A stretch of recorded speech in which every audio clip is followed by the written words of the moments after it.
Hello, everyone. Happy Yu-Gi-Oh! Tuesday. I hope you're ready for Death Tea. It's not the finale of Season 0, but we're getting close.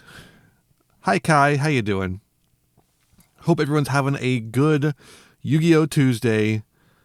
And, that's Death Tuesday. True. Death Tuesday. I'm feeling all right today. It's been a pretty calm day today, relatively speaking. We're gonna do Death Tuesday, Death Tea arc of Yu-Gi-Oh! Season 0. It is 4 episodes. It's gonna take up our entire watch time today. Next week we'll do Monster World arc with Bakura, and then we'll be done with Season 0 if we watch also the movie alongside it. After we finish Death Tea, though, I've got a Farfa video to watch about Ash Blossom or some shit. I don't know. Whatever. But are we ready to go watch some Yu-Gi-Oh? I'm ready. I'm ready as hell.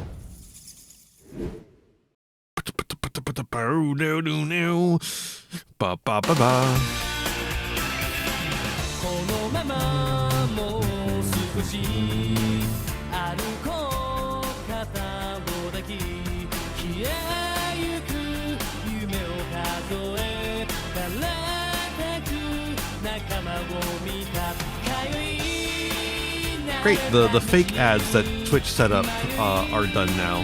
Yay!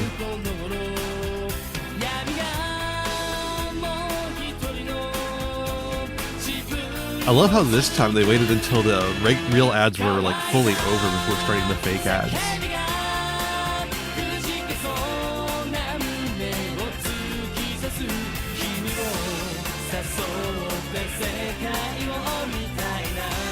Come along with me.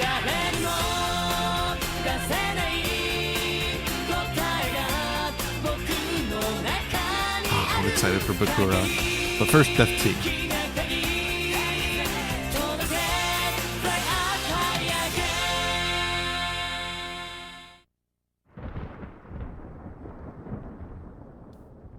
That's the Death Tea.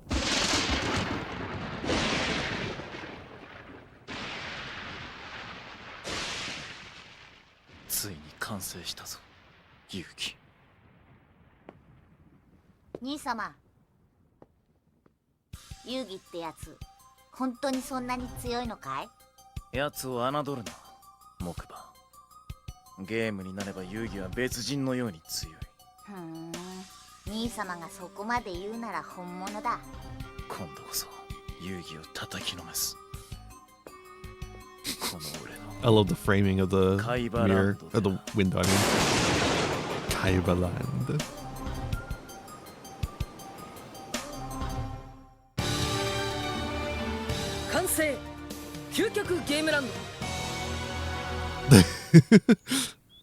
The clip video from the start of this video, unable to not notice the echolalia moments. Well, you know.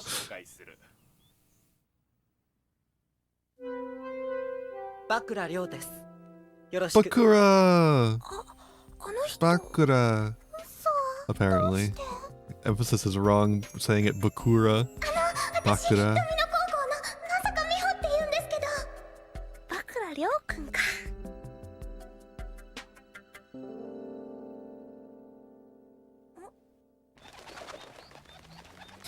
This is a John Woo movie?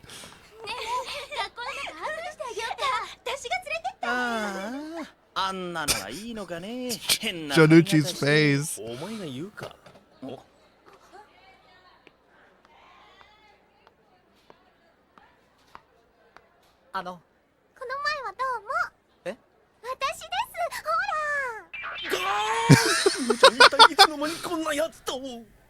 Jesus. ごめん、どこかで会った？覚えてないの？ずるい美穂。抜け駆けはなしよ。違うのよ。そんなんじゃなくて。じゃあ何なのよ。だからね。遊戯くん。え？君の好そのペンダント面白い形してるね。千年パズルって言うんだ。エジプトのお墓で見つかったものなんだよ。Sengen puzzle. ちょっと触っていいかな。似ている僕の。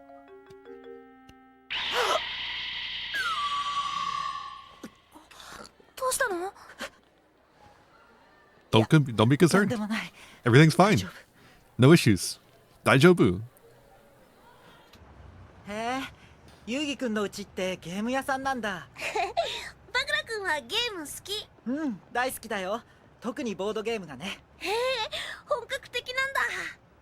じゃあお近づきを祝ってゲームをしに行かない？ゲームってどこへ？ゲーセンよ。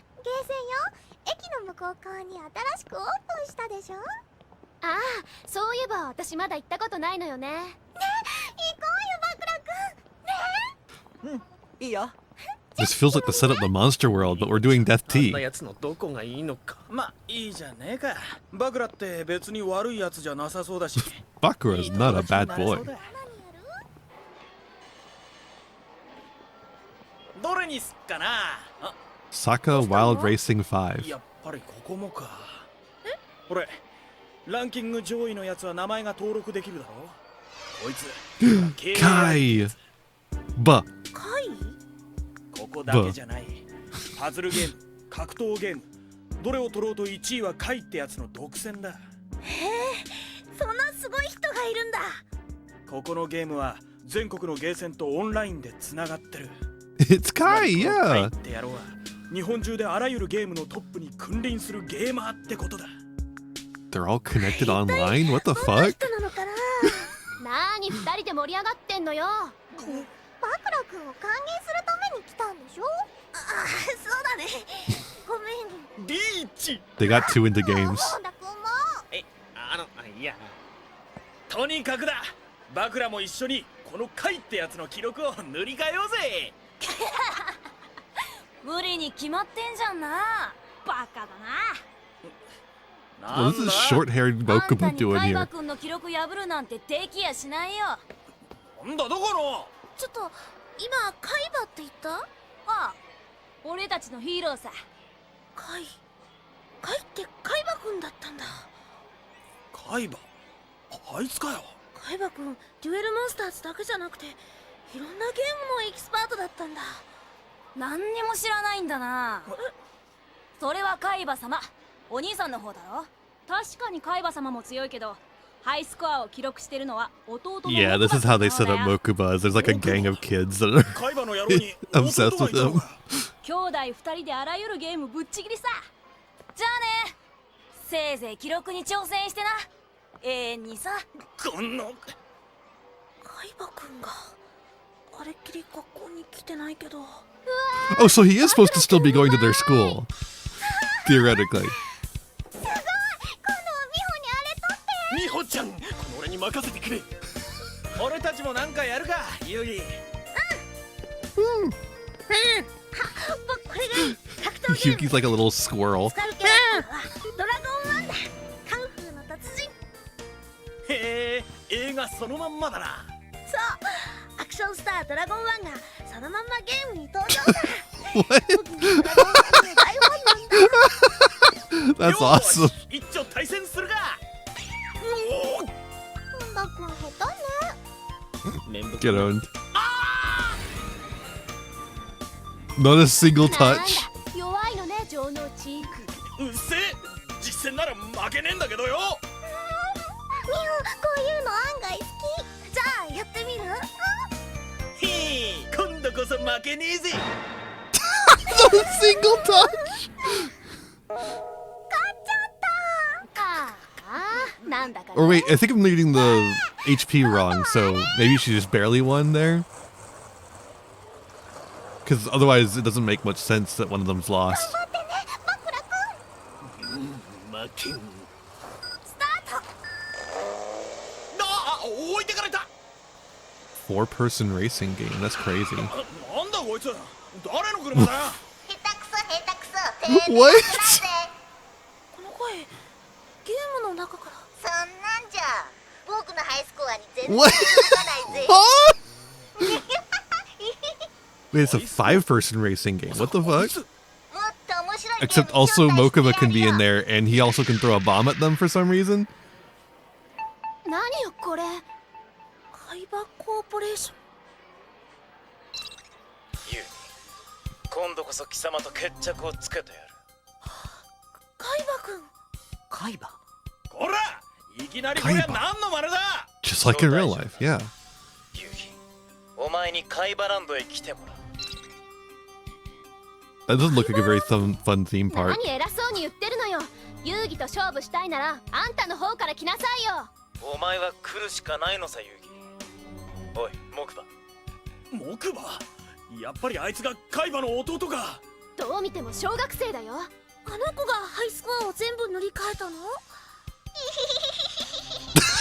Wow, that's such a cute little laugh.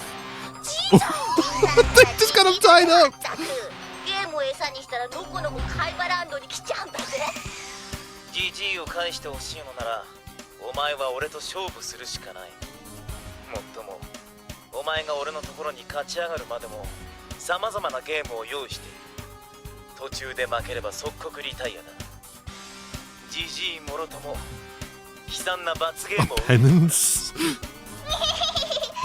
ゲーム、罰ゲーム。 Punishment game is what they mean. どうしてこんなことするの、カイバくん。お前から受けた数々の屈辱、忘れたとは言わさんぞ。自信がないならそいつらに援軍でも頼むがいい。負ければ一緒に罰ゲームだがな。負けたらてめえらも罰ゲームを受けるんだろうな。万が一にもそんなことはありえない。お前が勝ったら商品でも出してやる。兄様が出るまでもない。僕にだって勝てるもんか。明朝8時、カイバランドで待ってるぞ。 I like how he's like, no, there's no punishment for me because it's unnecessary, so I'm just not even going to think of it. You'll just get a prize instead.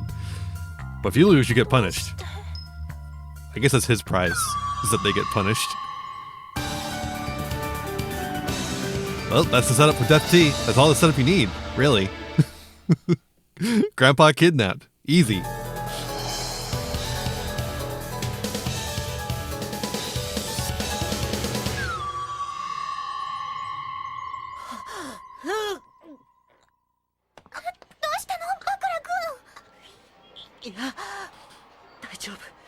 The Millennium Ring seems to hurt him a lot more than it does otherwise. あ、ミオちゃん、俺も行くよ。ジョノチ。ああ、こっちは任せておけ。大丈夫？マクラくん。じいちゃん、どうしてカイバくんがあんなこと。 It's a good question. 遊戯。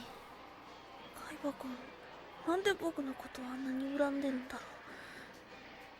ひょっとして最近僕の記憶が途切れることと何か関係があるのかな。そうか、遊戯は。とにかくゲームで海馬に勝てばいいんだろ。勝ってじいさんを取り戻して商品までいただいちまおうぜ。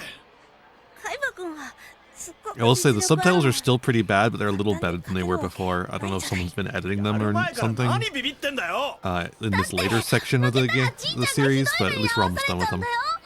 行って勝たなきゃじいさんはそのままだぜ。心配なのはわかるがな。大丈夫。俺も一緒に行ってやるぜ。ダメだよ。ジョノチ君ゲーム弱いから。やめなよ、ジョノチ。 You're not very good at games. Don't help me. 動揺してるのよ。そうだろうな。でなきゃ張り飛ばしてるよ。大丈夫よ、遊戯。あんたは本当は。だけど遊戯自身はこのことを知らない。 This is kind of an interesting way to have it. Is like Anzu knows there's this other side of Yugi, but Yugi doesn't know, and she knows that Yugi doesn't know here. I don't remember that being a case in the manga. みたいな力があればいいの。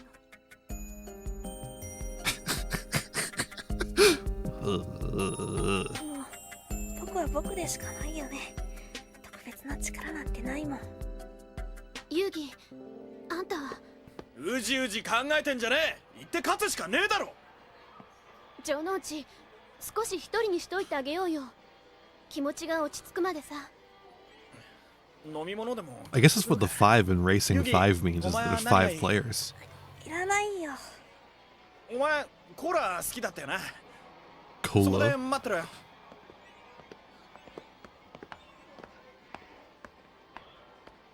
Yeah, I don't think the Taya in my scene was in the manga. ドラゴンワン。勝負の相手してくれよ。 I don't remember. 早くしろよ。こいつもドラゴンワンだ。100万年早い。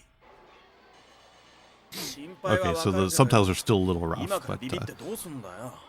カイバ君に一人で立ち向かうプレッシャーは当然よ。だから俺が行くって言ったろ。 I don't even know how far in the Duelist Kingdom arc the manga would have been when this anime was made, though. So I'm not sure if that existing in the manga would have mattered for this to happen in the anime. Because this is added from the manga, I'm pretty sure. This like aspect.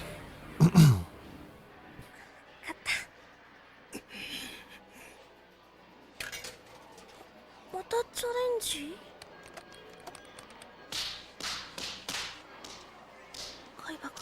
Oh, you fill up a yellow bar? Essentially, what it looks like. I guess the red bar is health. It looks like the yellow bar is being filled instead of the red bar being depleted, though, for some reason.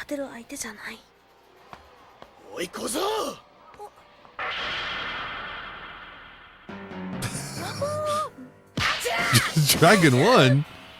ガキがたかがゲームに勝ったからって調子こいてんじゃねえぞ。本当のファイトってやつを教えてやるぜ。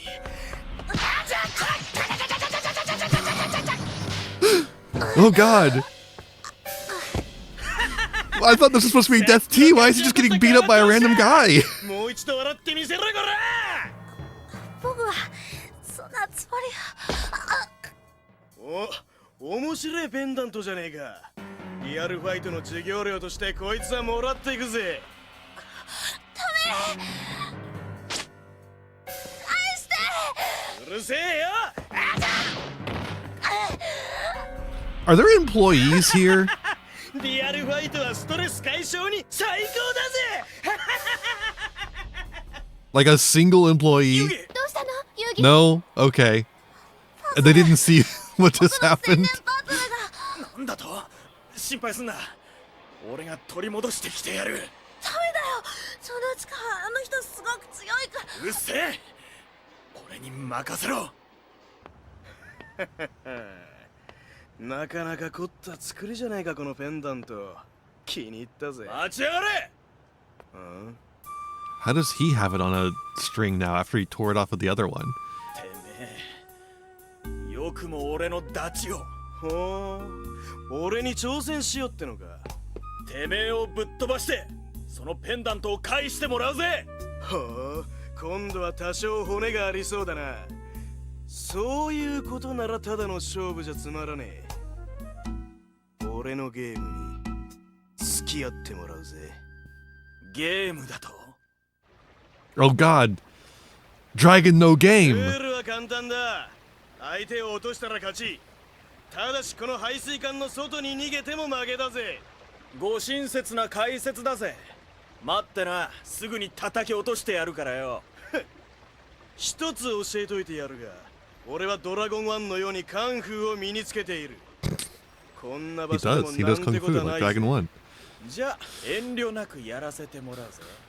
てめえみたいな偽ドラゴンを落とすのに拳はいらねえな。この野郎。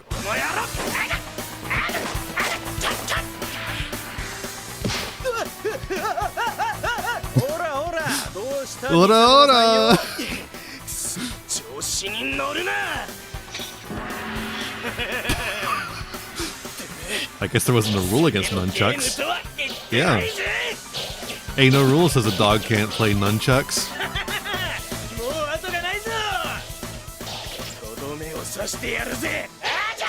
God, I love the colors. ダチへの土産がダメになっちまったぜ。こらてめえには全然似合わねえよ、偽ドラゴンさんよ。ただじゃ済まさ。うるせえな。Awesome. 風邪ひくなよ。ジョノウチ君。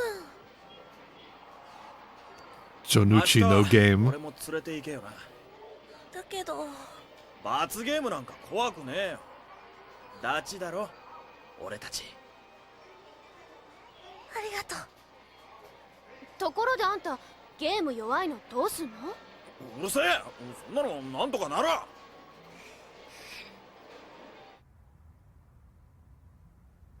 今晩中に読み切ってやる。 Play stand? 任せろ遊戯。 That's awesome. 大丈夫よユウギ。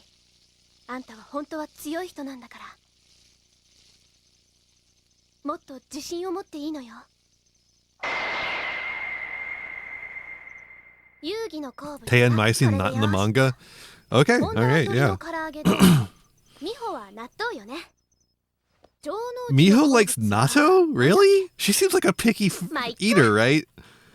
Natto seems like a strong flavor for her. 枕君 Also, it's cute that 体に悪い Anzu のか knows な。 everyone's food そ interests. れに遊戯君 Hi, Froki. 明日大丈夫かな。 I do not like natto. I don't like the texture of it. It's bizarre. Flavor is like whatever, but the texture was not for me.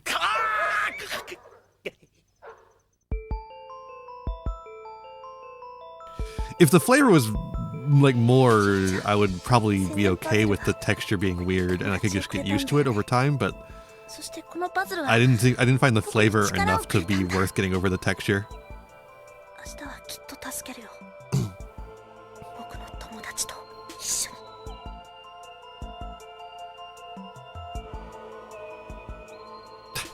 僕はどうしたっていうの？ Bakura is like, I just met these people, but 時からおかしい。 I'm gonna help them out because of my ring.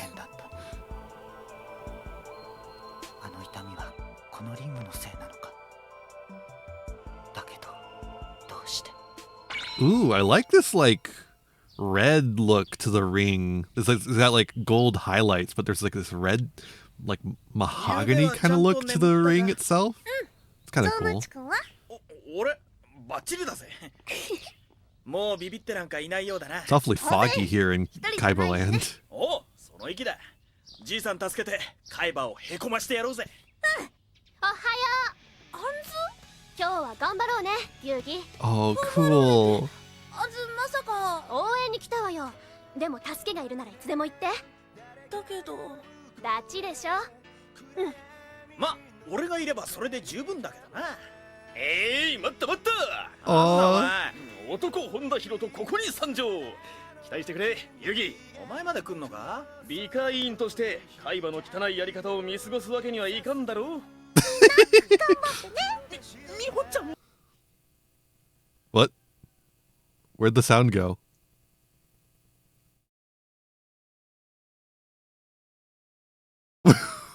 Is it because of the music? Did the music get get cut out because of copyright? That's awesome, dude. Oh, Bakura's here too. Don't be called. The ocean is calling me.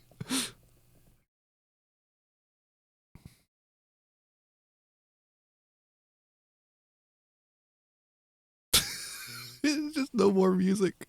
Okay. Oh, all right. It's back. 最初の関門はレーザーガンでのシューティングバトル。プロの傭兵が襲ってくるんだ。たとえそれをクリアしても、今度は命がけの謎解きが僕たちを待ち受けている。 Okay, are they going to do the part with the serial killer though? さらに魔のアトラクション。 Oh, I think they are. Yeah. 僕バトルのカップマンバトル。 And then Capmon against Mokuba. They removed the Mokuba Capmon episode and just have it be like a thing that happens during Death Tea, which is kind of interesting. So instead of like already knowing that Yugi can beat Mokuba, we go into Death Tea not like with an untested foe. I think that's actually kind of more interesting. But we also still already have the introduction to Catmon through that one weirdo in that crazy Miho episode. I like that, actually.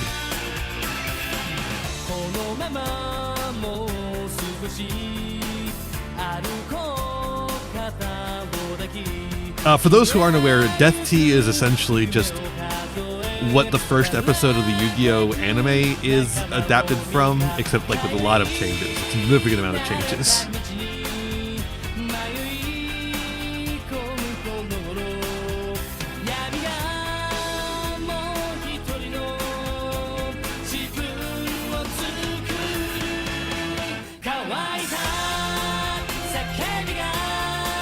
For sure, yeah. That's true, feels this.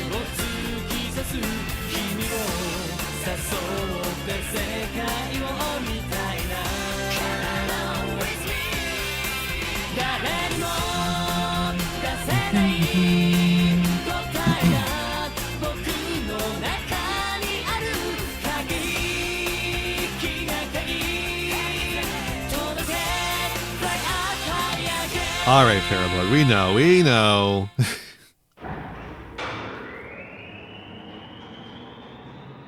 Oh, hell yeah. The box that does the imitation punishment game. では、ゲームスタートだ。本当にわしがゲームに勝てば優位に手出しはせんのじゃの。ああ、その代わり負ければ罰ゲームが待っているぞ。わかった。ついに始まる。ようやく完成した俺のカイバランドでの戦いが。わしには最強カードブルーアイズ。Well, actually, in this anime, Mokuba calls him Kaiba-sama. お前を守る。破れ、限界シューティング。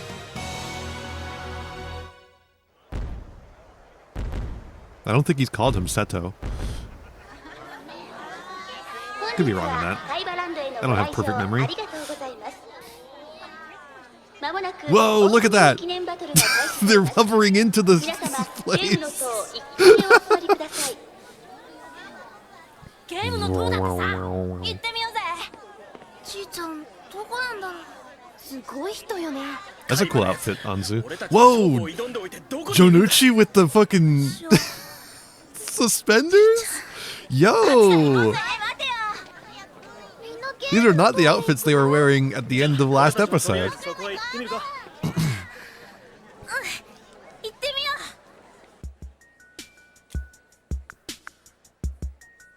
I do like that in Yu-Gi-Oh! The characters change clothes pretty regularly. Hot? Look at his shirt. This is hot. 勝てばじいちゃん返してくれるって。どうすればいいの、海馬くん。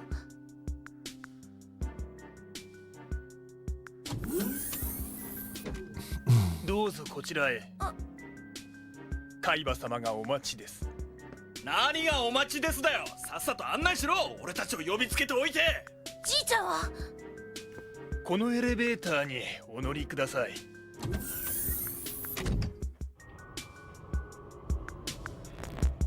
Whoa.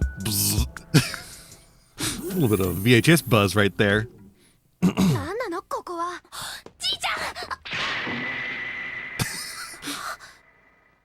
じいちゃんと海馬くんが。さあ、あんたのターンだ。海馬くん、わしの勝ちじゃ。ブルーアイズホワイトドラゴン。The Blue Eyes White Dragon. このカードで勝負は決まった。ならば俺のカードはこれだ。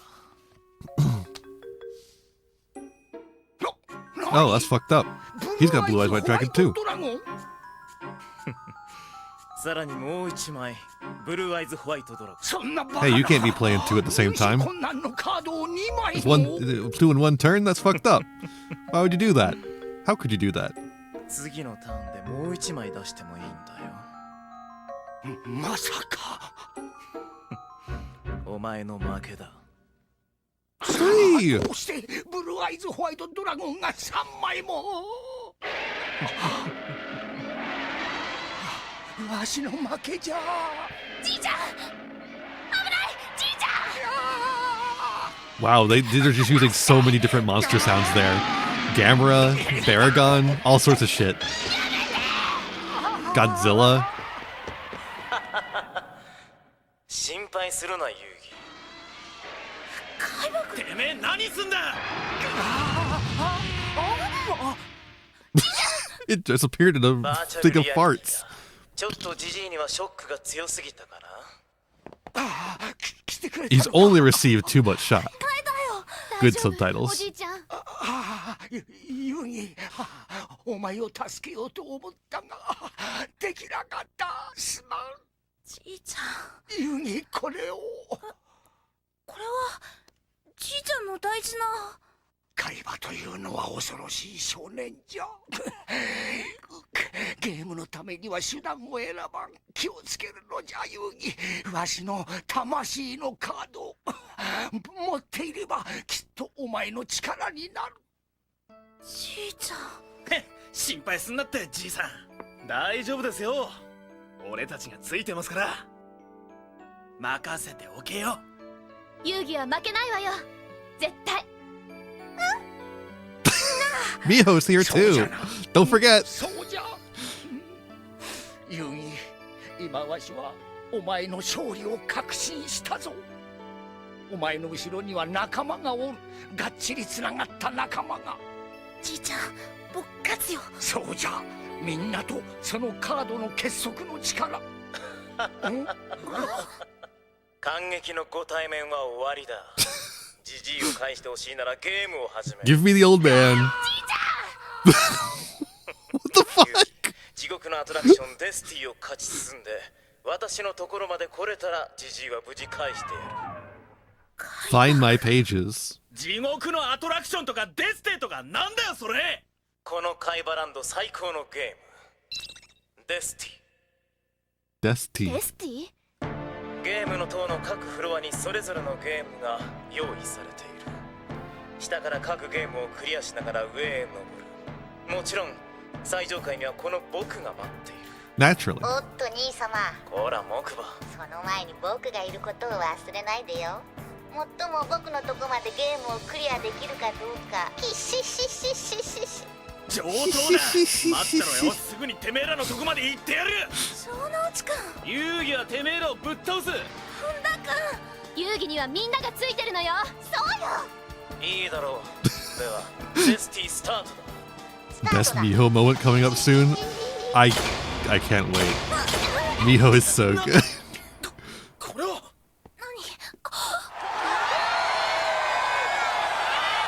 Oh, お待たせいたしました。 it's an audience. ただいまよりカイバランドオープニング記念イベントゲームバトルデスティを開始いたします。挑戦者は5名の少年少女たちです。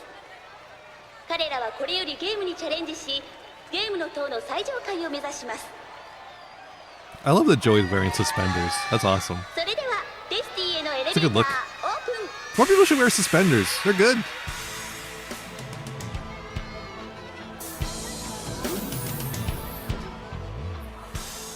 これじゃ偽物だ。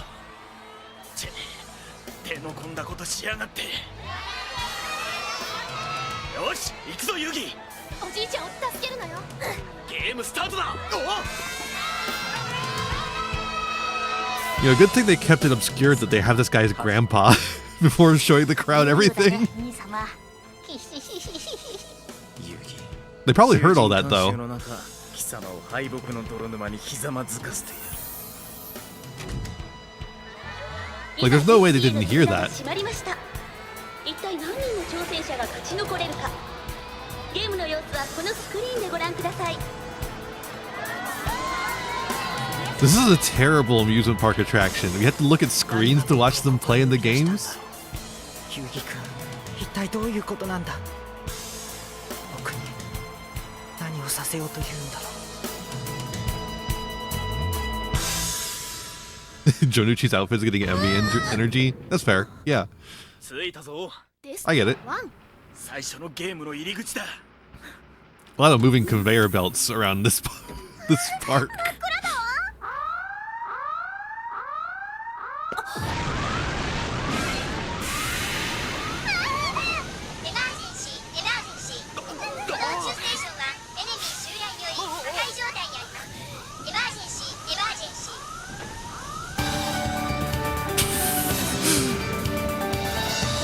So I know this is just part of the amusement park ride, but what an insane thing to do right before the commercial break.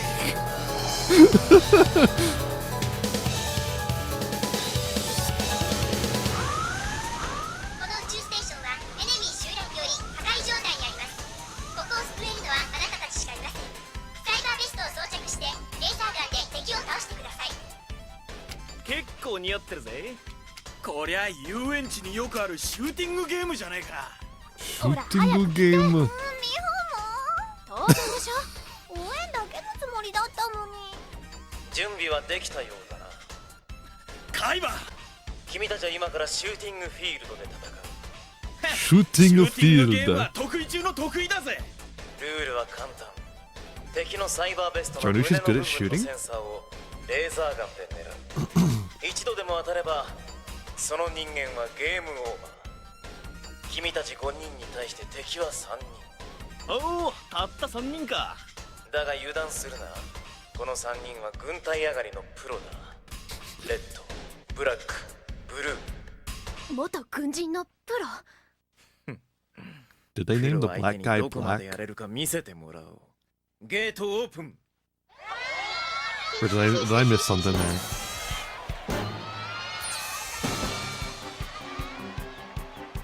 さあ最初からかなり難関のデスティ1。戦闘にかけて本職の軍人たちを相手にどう戦うのでしょう、挑戦者たち。 What wars do you think these mercenaries fought in?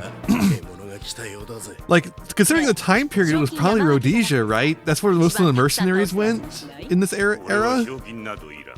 久しぶりに獲物を終えるだけでいい。無駄口はやめてさっさと片付けようぜ。よし行くぞ。獲物に同情するよ。おい、いつまでじっとしてる気だよ。バカ、下手に動くと俺たちの負けだ。敵が動くのを待つんだ。僕も本田君の作戦に賛成だよ。こうしていれば敵は向こうから近づいてくる。でも向こうは Maybe Somalia? Yeah, could be. かな。 It's not a great. I mean, there's no such thing as a great war, really, as far as mercenaries go, certainly. But there's gonna be some. There's definitely some really uncomfortable ones they could have been fighting in. やっぱ男は玉砕機はねえだろ。バカ。そんなうちか。もう我慢できねえ。行くぜ。お、一匹発見。いただけ。おバカさんだね。この程度じゃ面白いゲームになりそうにないね。Damn, Jonichi. 大丈夫？気絶してるよ。センサーがぶっ壊れてる。こんなのゲームじゃないわ。 Jesus Christ. 普通のゲームの銃じゃない。当たればただじゃ済まないぞ。やだ、本当。 Anyone in the crowd notice that? すげえ迫力。こりゃプロの勝ちだな。完璧なコンビネーションだ。案外あっさり終わっちゃいそうだね。兄様、ちょっと最初から難関すぎたんじゃない？そうだな。まあ奴らに勝つ要素があるとしたら素人だということくらいかな。素人？くそ、どこにいるんだ。全く気配がつかめない。冗談じゃないわ。城之内でさえ気絶する銃なんかで撃たれたら終わりよ。物音一つしない。全然気配がないよ。とにかく先に場所を知られた Mercenaries said to come with full makeup on. I mean, you gotta. 嘘、いつの間に。全然気配しなかったのに。当たり前だ。 Where's Miho? 素人に感づかれてたまるか。君たちももう少し気配を消す練習をした方がいいな。その緊張とさっきみっともないよ。Hi, 所詮 Lily. 素人は素人だね。もっと遊びたかったのに残念だ。逃げろ。走らせ。 Jesus Christ. 逃げろ逃げろ。わざと逃がしたね、ブラック。無駄だ。何度逃がしても奴らの気配は丸見えだぜ。そういえばもう一人いたはずだけど。気配がないな。逃げちゃったみたいね。No presents. さっさと片付けてゲームオーバーだ。ごめん、日本寝ちゃった。おやおや、そんなことに。寝ていて気配がなかったとは大したお嬢さんだ。 Not bad.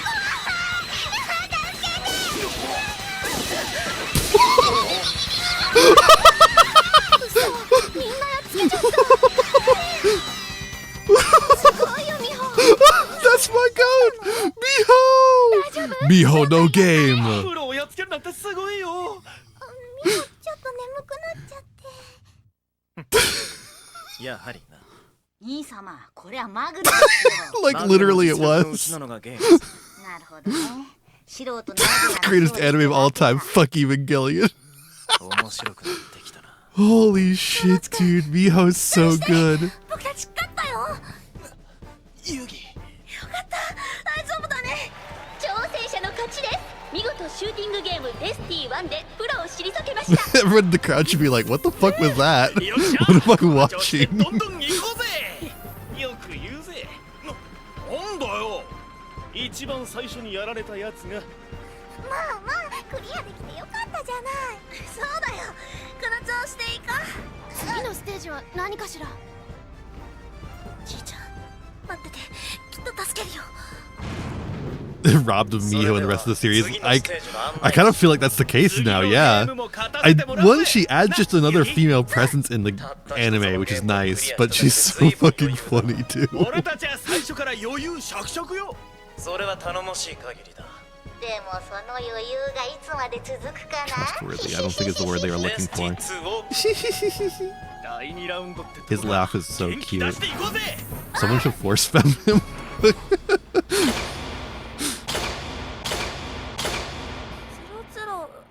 0001？何これ？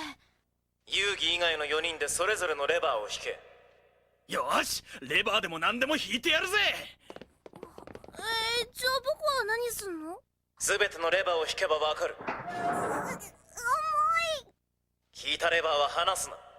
頑張って、ミホちゃん。みほちゃん大丈夫？大丈夫。遊戯。なんだこれは。What?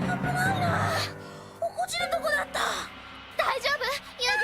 なんかいる。気をつけて遊戯くん。なんかいるって。A Dalek. ちょっとロボットよ。でけえ。こっちに来 Oh, るよ。 okay. It has blood written on it. レバーを離すとスピードアップして君たちを押しつぶす。そんな。命を長引かせたかったらレバーを離さないことだな。でもこのままじゃレバー離さなくてもぺちゃんこじゃない。そうなるな。てめえ、こんなのどこがゲームなんだよ。もちろんゲームさ。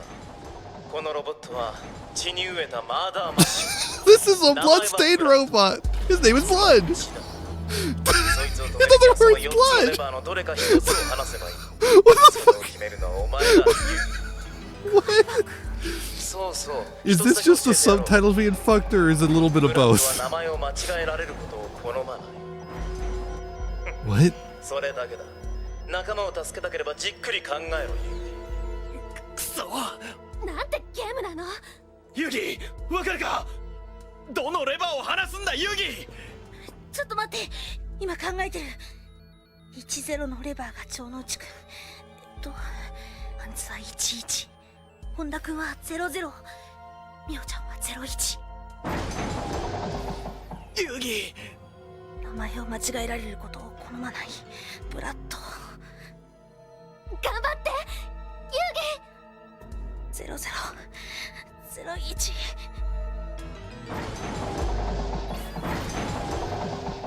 くそ。もうダメ、どっちにしてももう終わりだよ。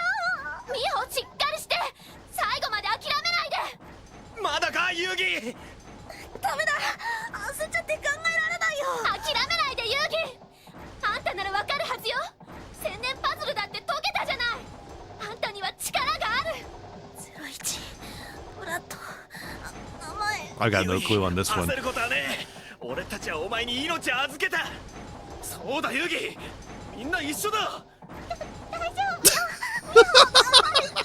Miho's like not holding it together at all. 俺たちは仲間だろ。そうだね。みんな一緒だね。そうじゃ、わしはお前の勝利を確信しておる。考えるんじゃように、仲間はみんな一緒じゃ。Whoa. Is Grandpa psychic? 一緒。ユギ、頑張って。あんたにはもう一人のあんたがついてる。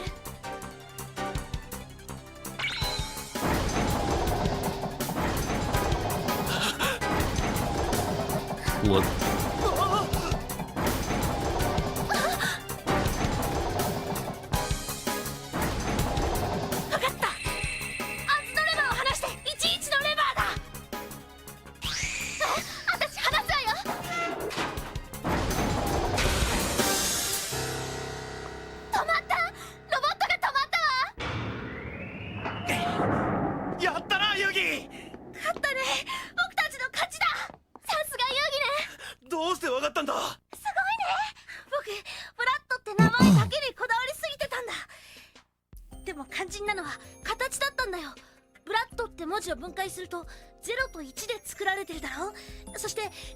のフラットなら BLOOD でこのロボットのは L が一つ多い。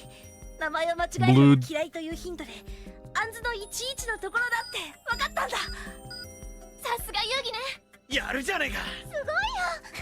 So it's just that it has an 11 in it? デスティ2も俺たちの勝ちだ。That's the solution, is that it has an 11 in it instead of a L. クリアしたようだな。続いてデスティ3だ。もうちょっと休ませろ。ゲームスタート。 Sure.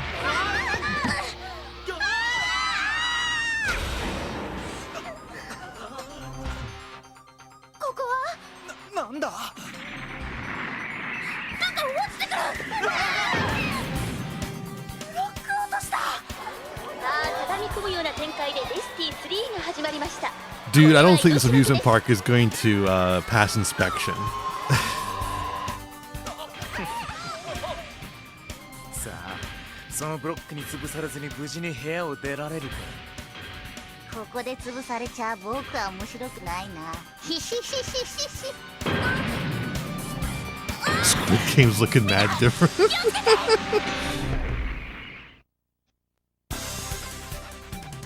遊戯、よくぞデスティ4までたどり着いたな。お前の目指す兄様の最終ステージはこの上にある。だがここで終わりだぜ。俺様のこのカプセルモンスターチェスでな。 It has been 2 episodes since we've... It's him. It's been 2 episodes since we've seen Yami Yugi. So... Could have said Beast Games. Let me change my answer.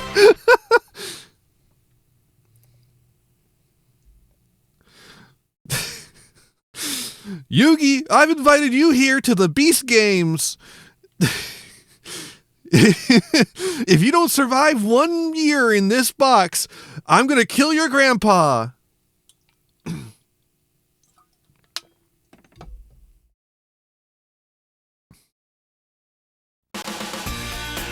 Mr. Beast would say that is the thing.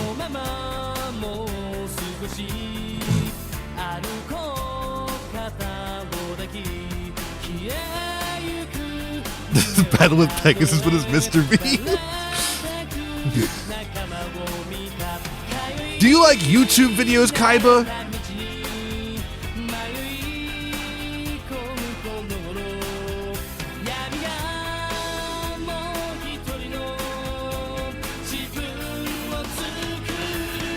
I ritual summon the Mr. Beast Burger, available now!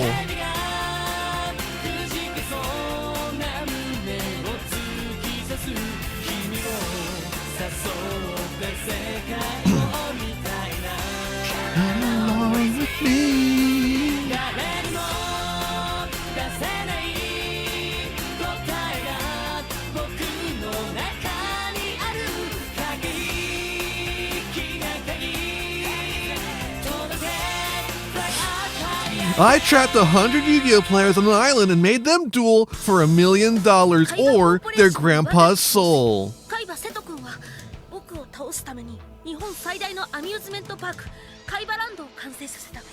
そしてそこを訪れた僕たちが見たものは捕らえられたじいちゃんを救うため僕たちはカイバ君が用意した魔のゲームデスティンに挑戦するだけどなんか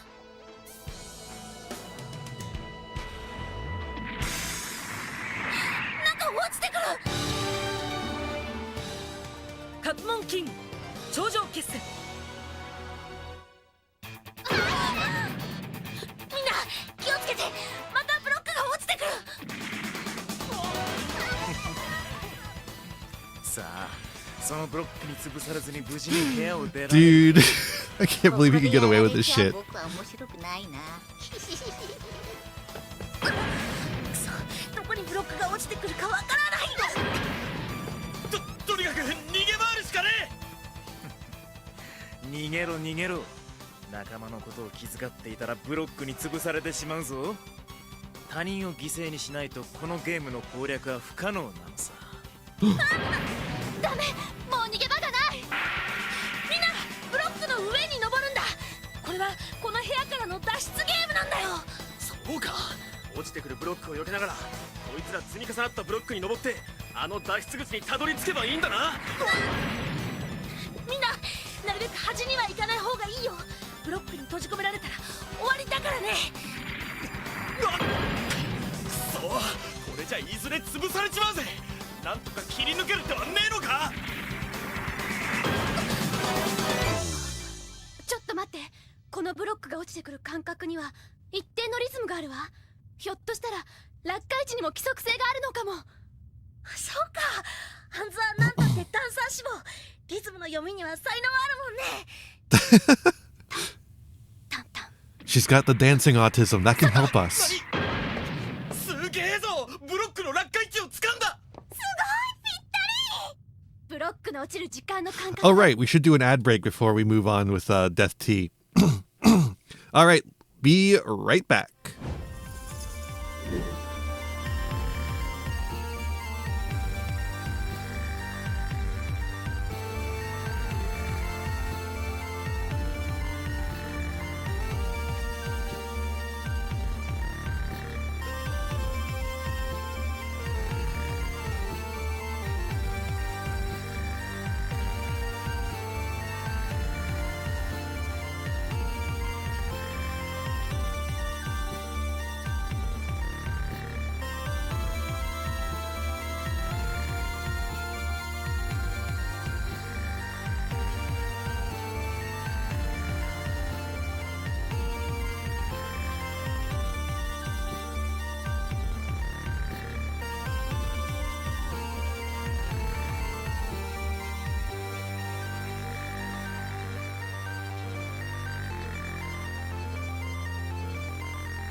All right, we're back. Death Tea continues. リズム。ブロックが落下位置にステップを残すと考えれば、ブロックは超単純なダンスを踊ってるのと同じよ。そっか。これだけ大掛かりな仕掛けのゲームだと、逆にコンピュータープログラムは単純でなければ制御できないんだ。よーし、ブロックの落下位置さえ分かりゃへでもねえゲームだぜ。何かが僕の中で叫んでいる。動いている。熱い。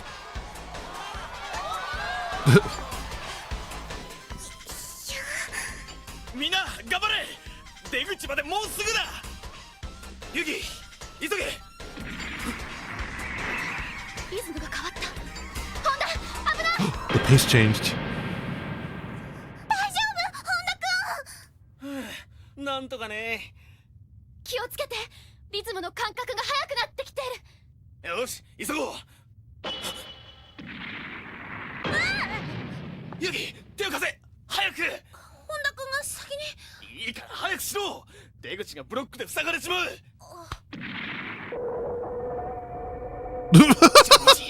遊戯を頼む。おお、ホンダお前も早くしろ。ホンダ。俺はここまでだ。Why are you just deciding that when you could just come? You could just go. Oh. Just rip it, idiot. みんな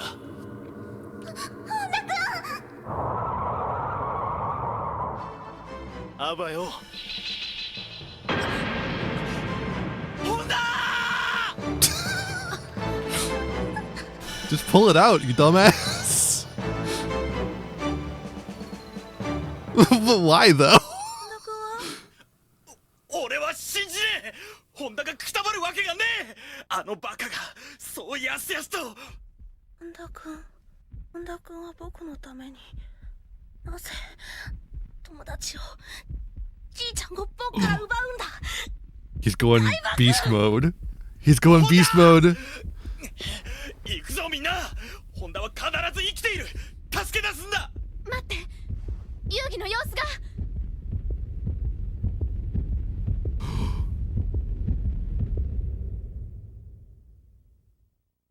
チェスに例えるなら、遊戯をキング、ナイトは城之内、さしずめホンダはルークというところか。ルークは倒れた。チェックメイトも秒読みに入ったな。何しろ次は僕の出番だからね。 Hey, Kaiba, life isn't a fucking game of chess, you dumbass. That's not how anything works. 兄様、僕との賭けを覚えてる？デスティの計画の前に2人でした賭けさ。遊戯がこのテーマパークのどのステージでくたばるかを互いに掛け合った。お前はデスティ4にかけたっけな。当然だろう。デスティ4は僕と遊戯が戦うステージなんだからね。でも兄様はデスティ5にかけた。何が言いたい木馬。分かってるだろう。僕はずっと屈辱を我慢してきたんだ。だって兄様は弟の僕より遊戯の勝利にかけたんだから。木馬、お前は俺と違って遊戯に何の恨みもないはず。なぜそれほどムキになる？僕は必ず遊戯を倒す。そして兄様に認めてもらいたいんだ。バカな。ゲームの世界に兄弟の情などというくだらないものはないと知れ。それに気づかぬ限りお前は遊戯には勝てん。 Jesus. 僕は勝つ。絶対に遊戯を倒してみせる。 Most cunty sitting bone I've ever seen. Dude, Kaiba's so good. He's got the fucking just the right energy to be a bastard villain. 遊戯、何を言ってるんだ。僕ずっとみんなに言えないことがあったんだ。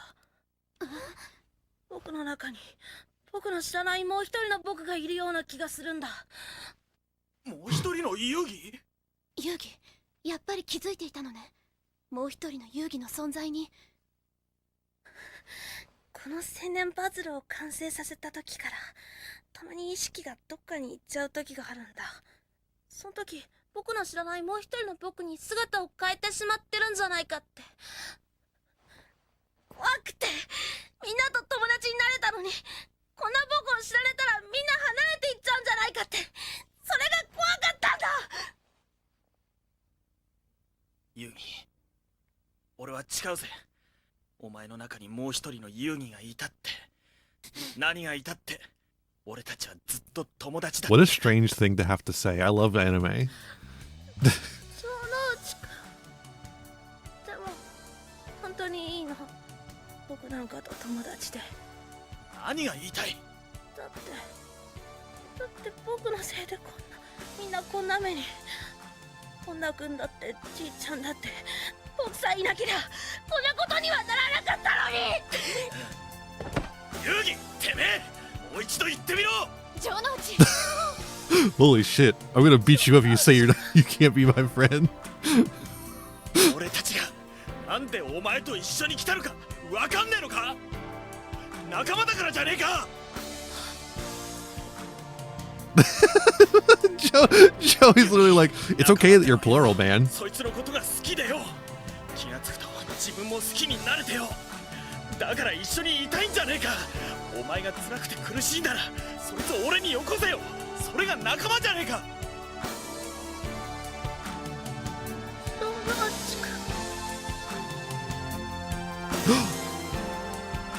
Yo. Wait, but there's no Honda to put his hand in. そしてこれは本田君の分。私たちは仲間よ。何があってもね、美穂。マッチ。 Miho puts in an extra hand for Honda. That's awesome. バカバカしい。友情ごっこはそこまでだ。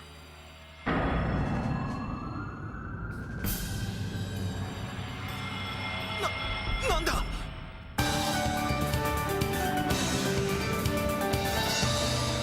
We'll always be together. Right, Miho? Right, Miho? Oh god. Where's Miho? Where's... Who? デスティ4、僕のステージにようこそ。遊戯、奥歯君。遊戯、僕とお前の一騎打ちだ。一人で真ん中のバトルボックスに入ってこい。遊戯、お前一人じゃ危険だ。俺たちも行くぜ。ここは I love the 僕一 slap 人で bass in 行かせて here. ほしい。遊戯、大丈夫。僕には友達がいる。みんながいるから。遊戯、城之内君や本田君、みんなが教えてくれたんだ。本当の勇気を。僕はもう一人の僕を怖がったりしない。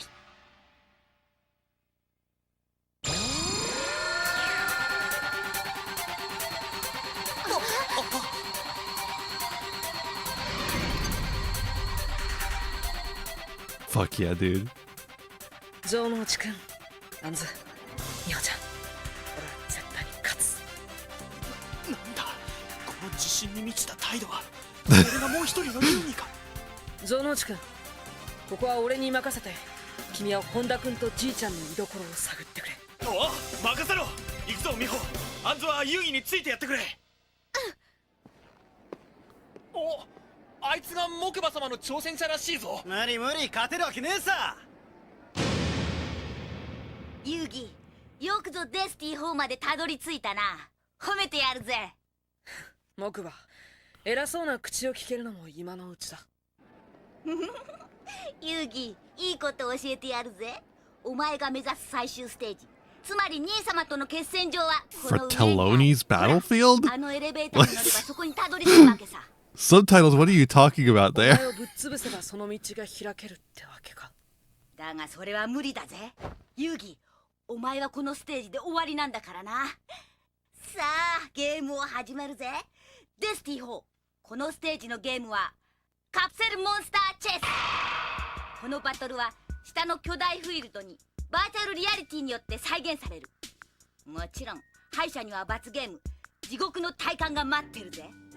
さあお互いのカプセルモンスターを引くぜ。このユニットは明らかに仕組まれたもの。What an asshole. が違いすぎる。奥歯め何か細工したの。さあお互いの陣地内にカプセルを配置し、さてどう戦うか。このフィールドの特徴は道は左右に2つ、互いの陣地にそれぞれ進化マスが用意されている。よし、陣形が決まったら I like that little カプセルアウト。 caterpillar thing. Looks like a Mothra. ちびるなよ遊戯。なんだその陣形は。弱い者同士寄り添い合っちゃって惨め惨め。僕らのモンスターはほとんどがレベル5の最強ユニット。それに対抗する手段はこれしかない。よしゲームスタート。ユギ頑張って。おい見ろ、下のフィールドにバーチャルモンスターが出現したぞ。僕の先手だ。行くぜ遊戯。アルマザウルス出撃だ。Armorsaurus. That's a good name.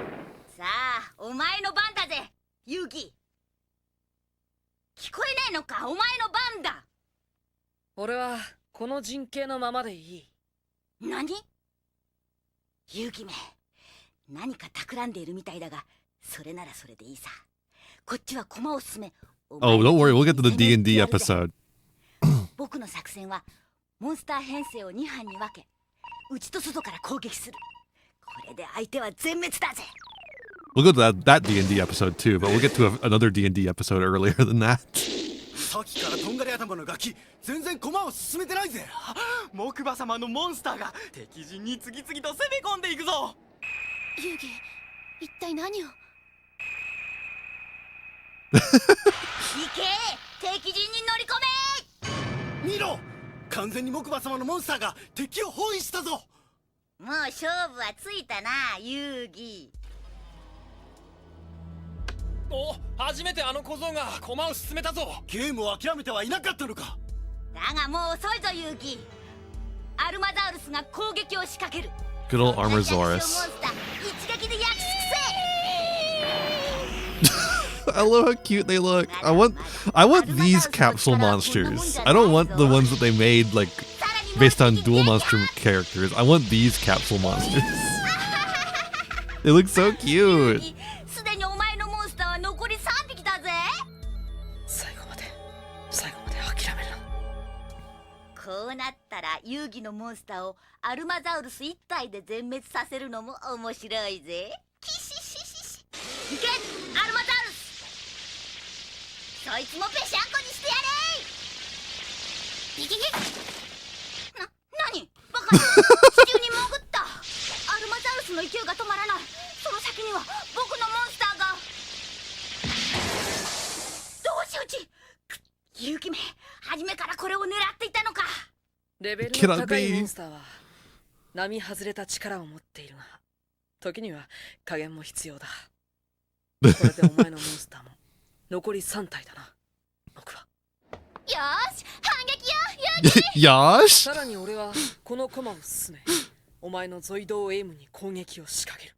I love that little squid レベルの guy. 低いモンスターではこうするしか敵を倒す手段はない。許してくれ。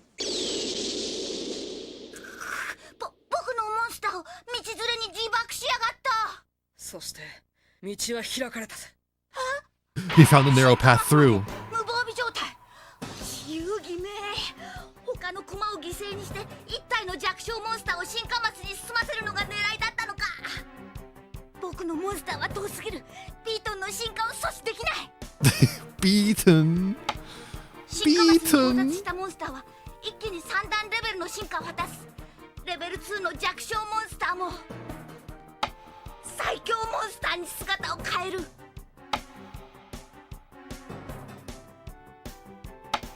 さあ進化マスに入った。進化するぞ。 Whoa. どんな That's not a 力 moth. の弱いモンスターでもその一歩を信じて前進すれば Come on, man. Don't be mean to little Yug. 攻撃角アタック。やらモンスターはあと1体。ユキ、このバトルで決着だ。ハイパービートルは遠距離攻撃はかなりの破壊力。 Why didn't Mokuba move his monsters to Yugi's evolutionary zone? I think the level 5s can't go much higher.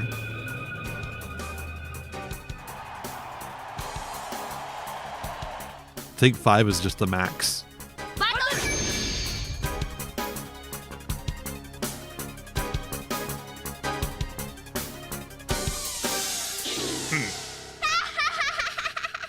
ハイパービートル撃破。ユギ、お前はもう終わりだ。ユギ、確かもう一匹お前のモンスターは残ってたよな。僕が見逃すと思ってたか？ビッグフット、その臆病モンスターを踏み潰せ。ねえ。やったぞ、僕の勝ちだ。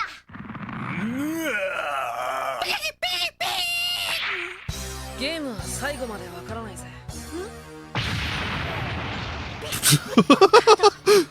まさかハイパービートルの攻撃はクリティカルヒットしていたの He か。 laughed like me for real. He's so good. Hyper Beetle's attack just took a little while to actually take effect for some reason. 僕が Just for dramatic effect. そんな。やったねユーギ。まさか奥歯様がカプモンで負けるなんて。あのとんがり頭は何者？ The sharp-haired boy. 嘘だ嘘だ。僕は俺は行くぜ。海外の夏最終ステージに。待ってユーギ。僕は信じないぞ。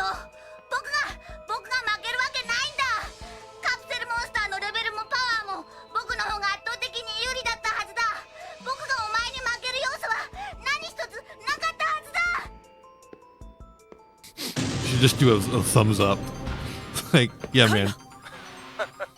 待ちくたびれたぞユーギ。余興もいい加減飽き飽きしてたところだ。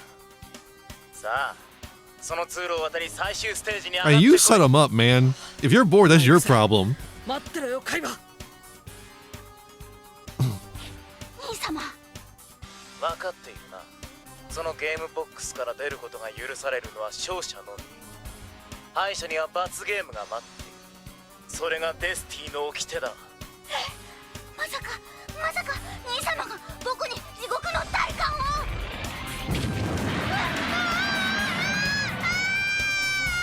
Yeah, your brother's fucked up, dude.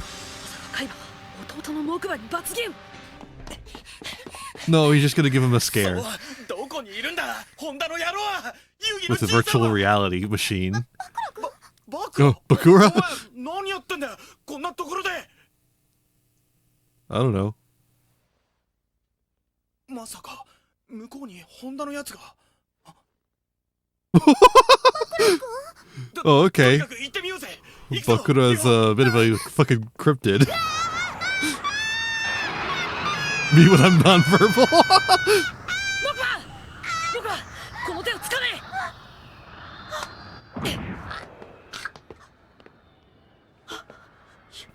ユーギ、なぜ僕を。僕は俺がゲームに勝てたのは手を差し伸べてくれる仲間がいたからなんだ。仲間。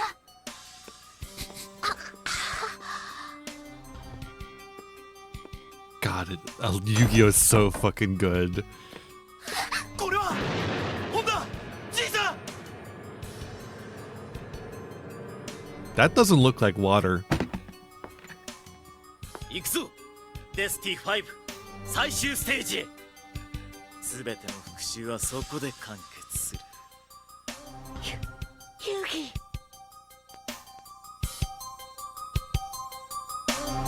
Hi, Zero.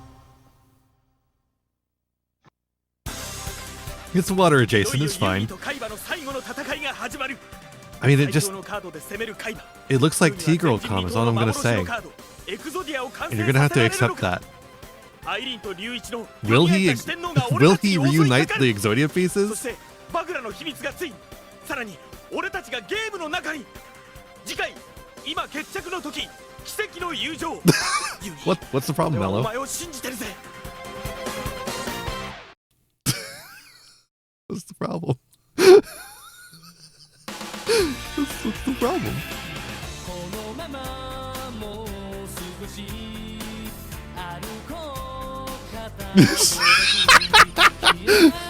Look, I just say I say what people aren't willing to say. You know, I'm a little controversial, but you know, it's a free country. I can say what the fuck I want.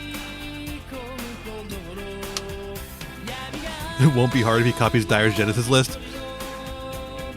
I guess. I can't believe that their solution to this is that they're going to be bringing back Thrall.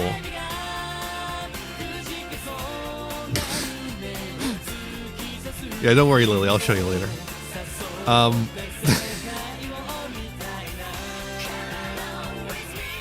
It does sound like they're going to hit the Exodia stuff as well, but like, I just, why bring back Droll 2? Just hit every FTK, easy. Who will win, a win condition or a very big monster? I don't know.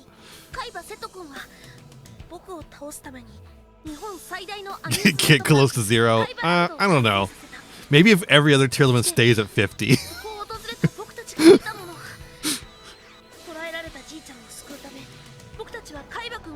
Then it could be everyone's favorite Tistina engine.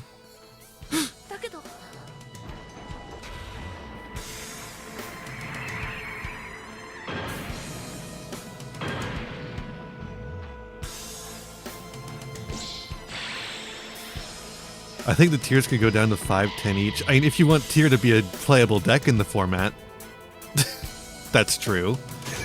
I don't know if that should be the case.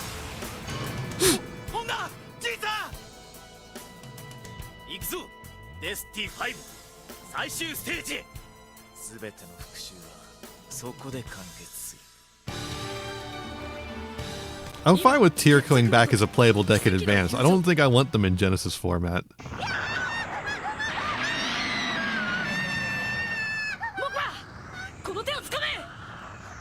Well, I don't want the current Genesis power level, Lily. I want the Genesis power level to go down.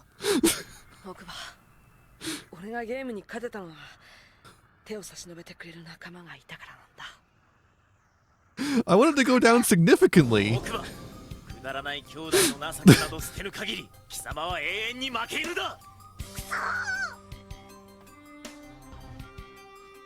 Yeah, you gotta get rid of the pointless fraternal love. You gotta become a real brocon. Man, I'm just saying shit today, huh?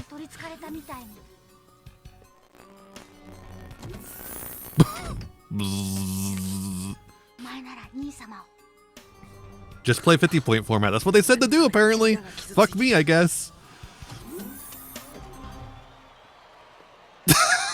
Don't worry, Mello, there's not any new cards to review. Because I already sent you the footage to edit.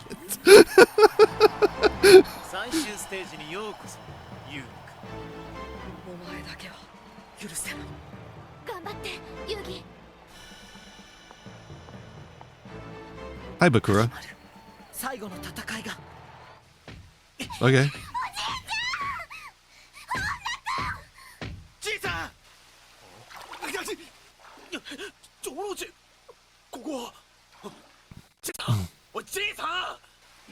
You gotta watch out because he's short, so there's less water needed to drown him.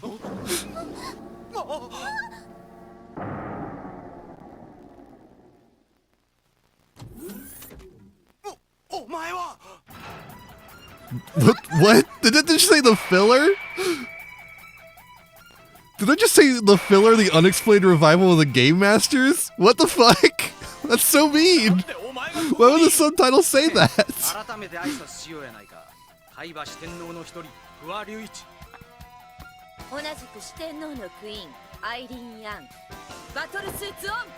What? Huh?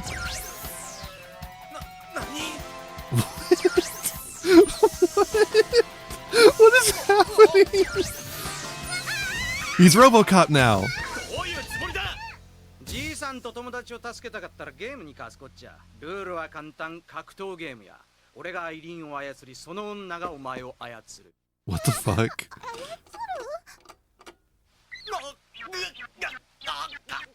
くでアイリーン。 Come on, Eileen! Shut up! Shut up, dude! ちょっと待て。なんだって俺らが戦わなくちゃならねえんだ。遊戯が勝てばじいさんを返してくれるんじゃねえのか。アホか。海馬様が負けるわけないやろ。それに俺たちかってゲームを楽しみたいんだ。行けアイリーン。 Life points like Yugioh? もはや俺たちに言葉は意味を持たない。俺たちに代わって運命を決めるのはカードのみ。俺のがじいちゃんの魂のカードだ。ゲーム前に互いのカードを。 That's true, we do mix the cards before starting. ここまで這い上がってきたことには素直に敬意を払うよ遊戯だが、ここがお前の墓場になるだろう。 You're foolish burial, you 俺 might のデッ say. キには最強を誇るブルーアイズホワイトドラゴンが3枚入っている。それに勝るカードはこの世には存在しないのだ。俺はじいちゃんのカードを信じて必ず勝つ。デュエル。Duel. 砦を守る翼竜カード。攻撃。 Why are you playing Deadlock, Lily? 受けてたと。俺のカードは You should go do your chores, actually. He's queuing back in. Yeah, that's what I thought. 火球のつぶて。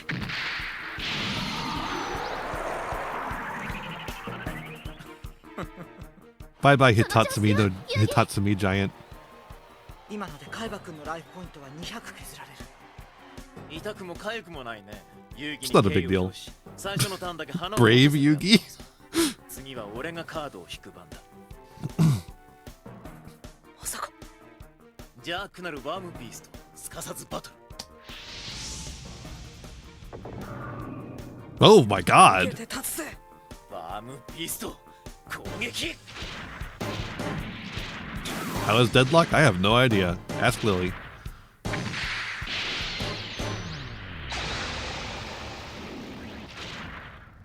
翼竜がワームビーストを撃破。 Good old Winged Dragon, Guardian of the Fortress #1. 俺のライフポイントが減ることはない。まあ、よしとしよう。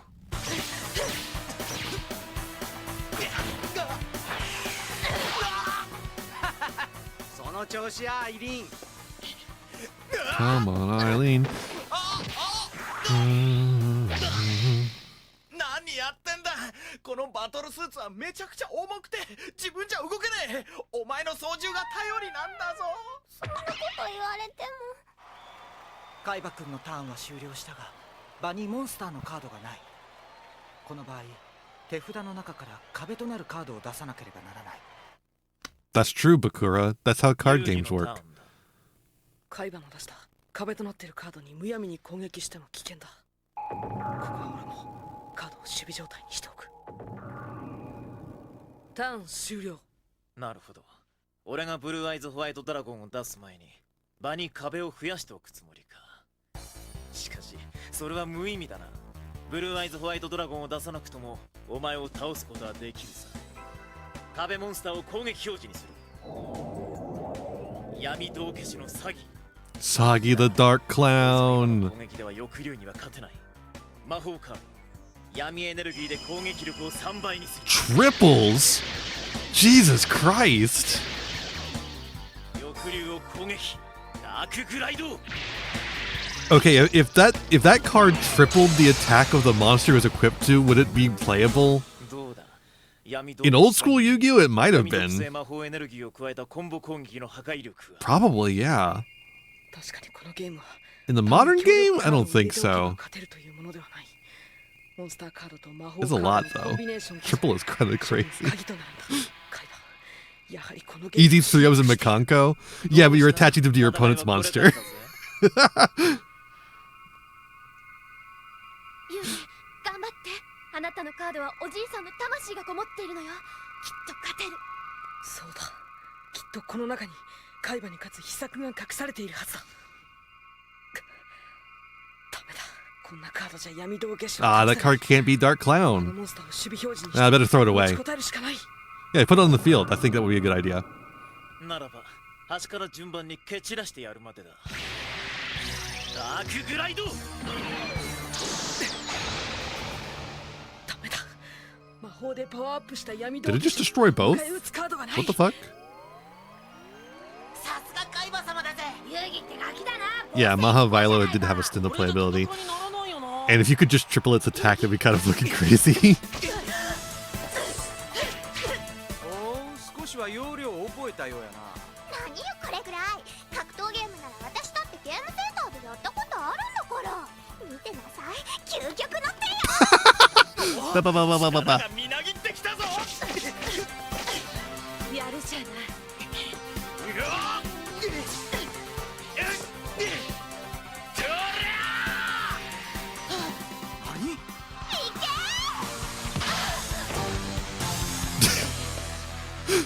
男はやるときにはやるのさ。Real men do this in times of need.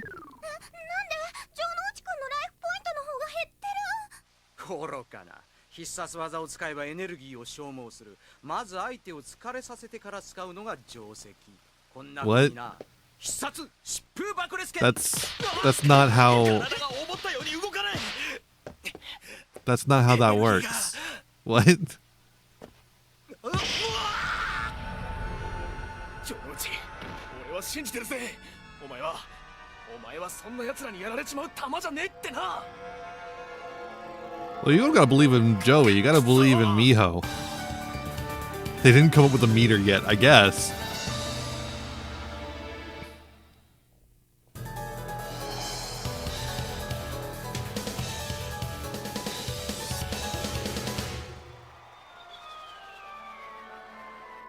Yugi, お前には少々がっかりさせられてる。 You're letting me down. ブルーアイズホワイトドラゴンを出すまでもなさそうだ。じいちゃんは俺を信じてこのカードを俺に託したんだ。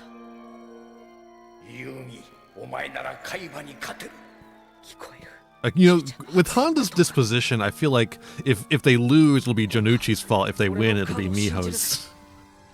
暗黒騎士ガイアのカード。 Reminds me of the Valen, whatever the heck his name is, armor duel.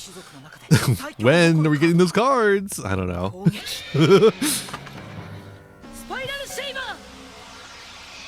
Whoa, Spiral Shaver.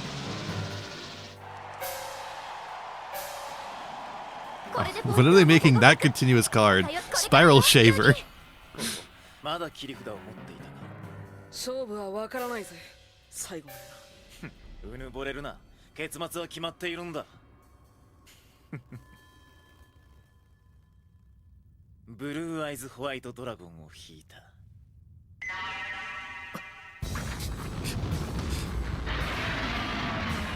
Rawr.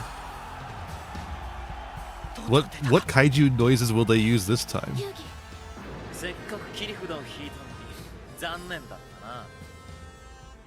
ブルーアイズホワイトドラゴンの攻撃。滅びのバーストストリーム。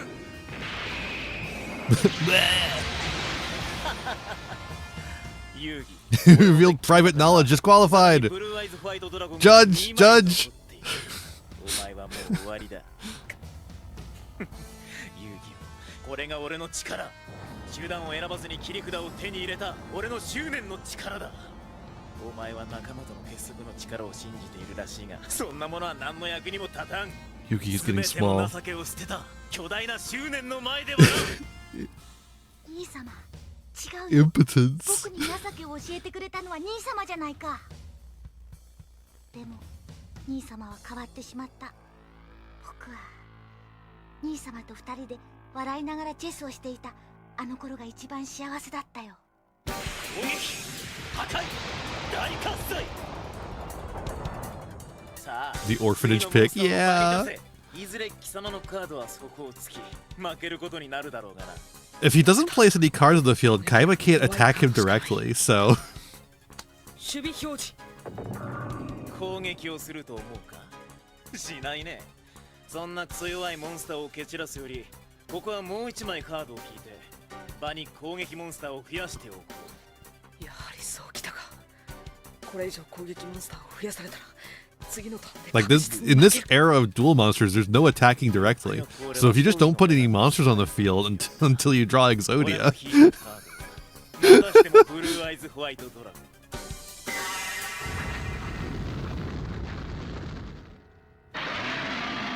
次次のターンでこの2体が同時に攻撃を仕掛ける。絶対絶命だな、遊戯。遊戯、諦めないで。あなたは一人で戦っているんじゃない。そうだ。俺は諦めない。Alright, the theme song's playing. 魔法カード。Oh, everyone's favorite. これで2ターンだけだが、ブルーアイズホワイトドラゴンの攻撃を免れることができるぜ。根性。しっかりしろ、じいさん。くそ、城之内。Damn it, Jonushi. Play better. だが、これでお前の悪運も終わりだ。ブルーアイズホワイトドラゴンが封じ込まれるのはたったの2ターン。2ターンで何ができるというのかな。 Oh, right, there is a rule about you have to play a monster if you don't have any on the field, right? 貴様 Yeah. の一騎の根はブルーアイズホワイトドラゴンが止める。さあ遊戯、地獄へのカウントダウンだ。カードを引け。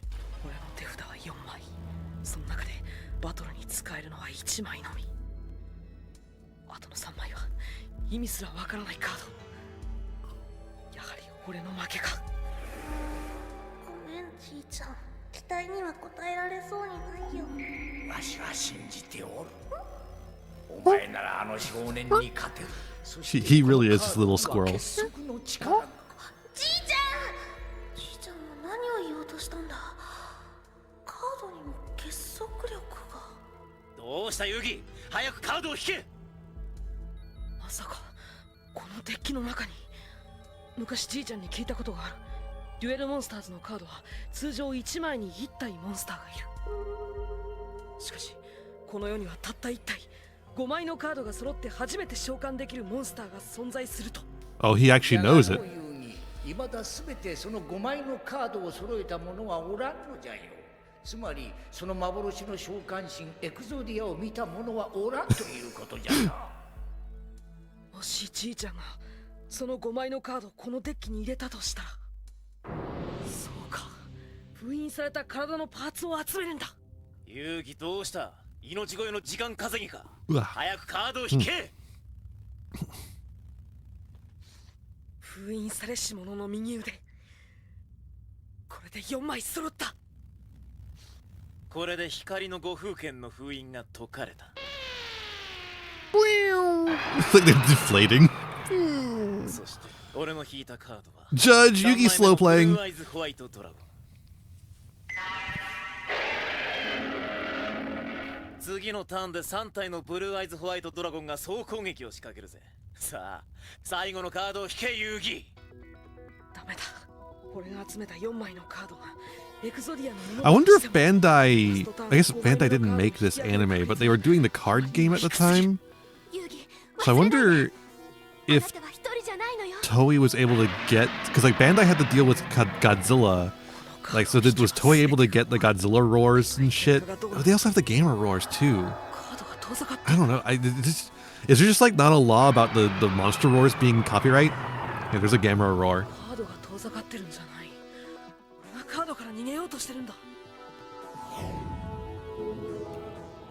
I know there's questions in like American law about whether the Godzilla roar is copyright, but like it feels weird to just see it in like a professional show like this, right? Damn, dude. ライフポイント0。勝ったわ。お前の体力は残っていない。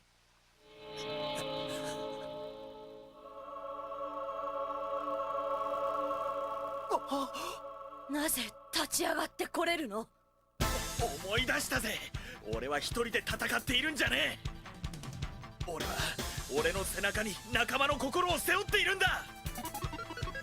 Well, they wouldn't have passed the public use, no. Those movies are not out of copyright. Also, his life points just went up somehow. Just because of their connection, their friendship, his life points went up. Weird.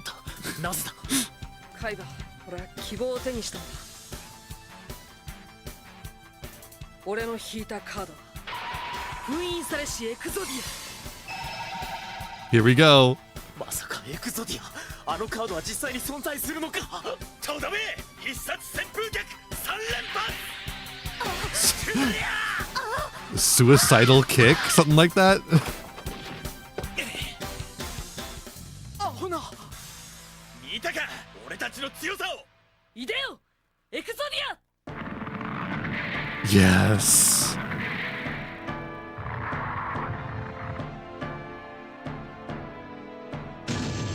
I always love how Exodia never fully appears. He only comes out of a small portal. It's like as if he fully manifested in our world, it would be devastating. エクゾディアフレイム。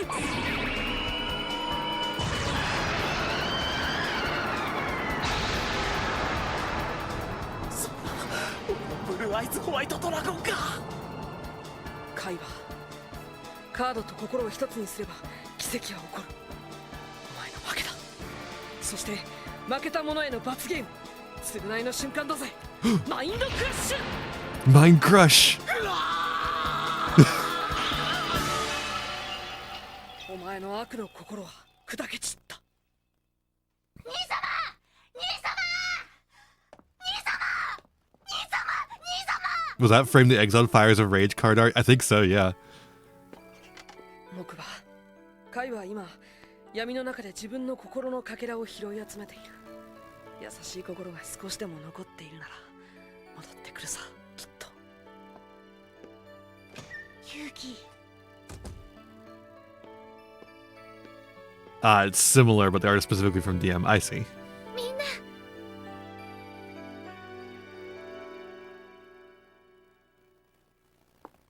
まさかあそこでエクゾディアとは。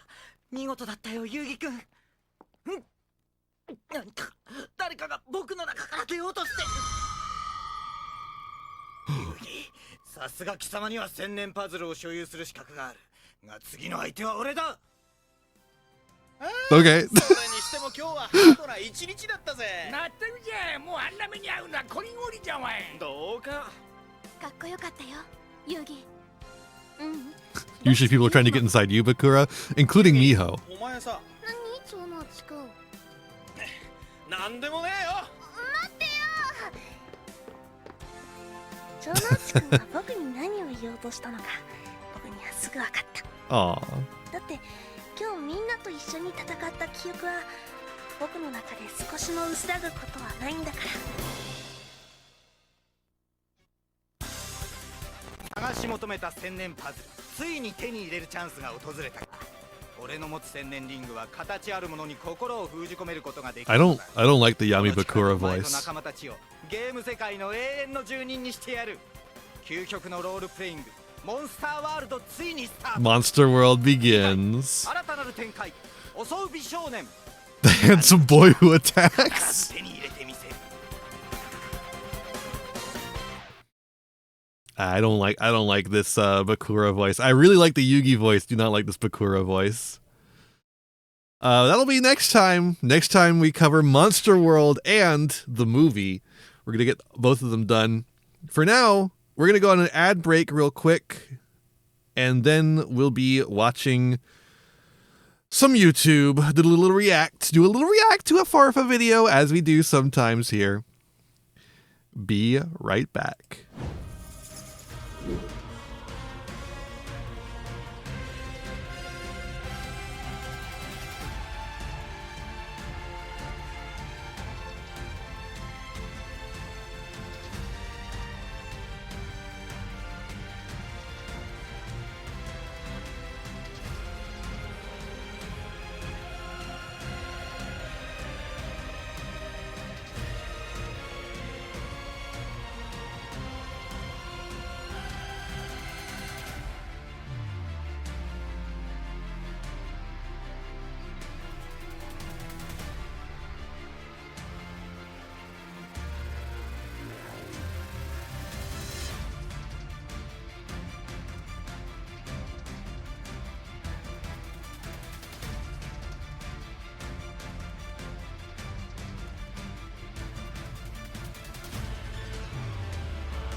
All right, we're back. Don't forget, subscribe to Batch's Library. Make sure you're watching every video, clicking the like button, all that stuff.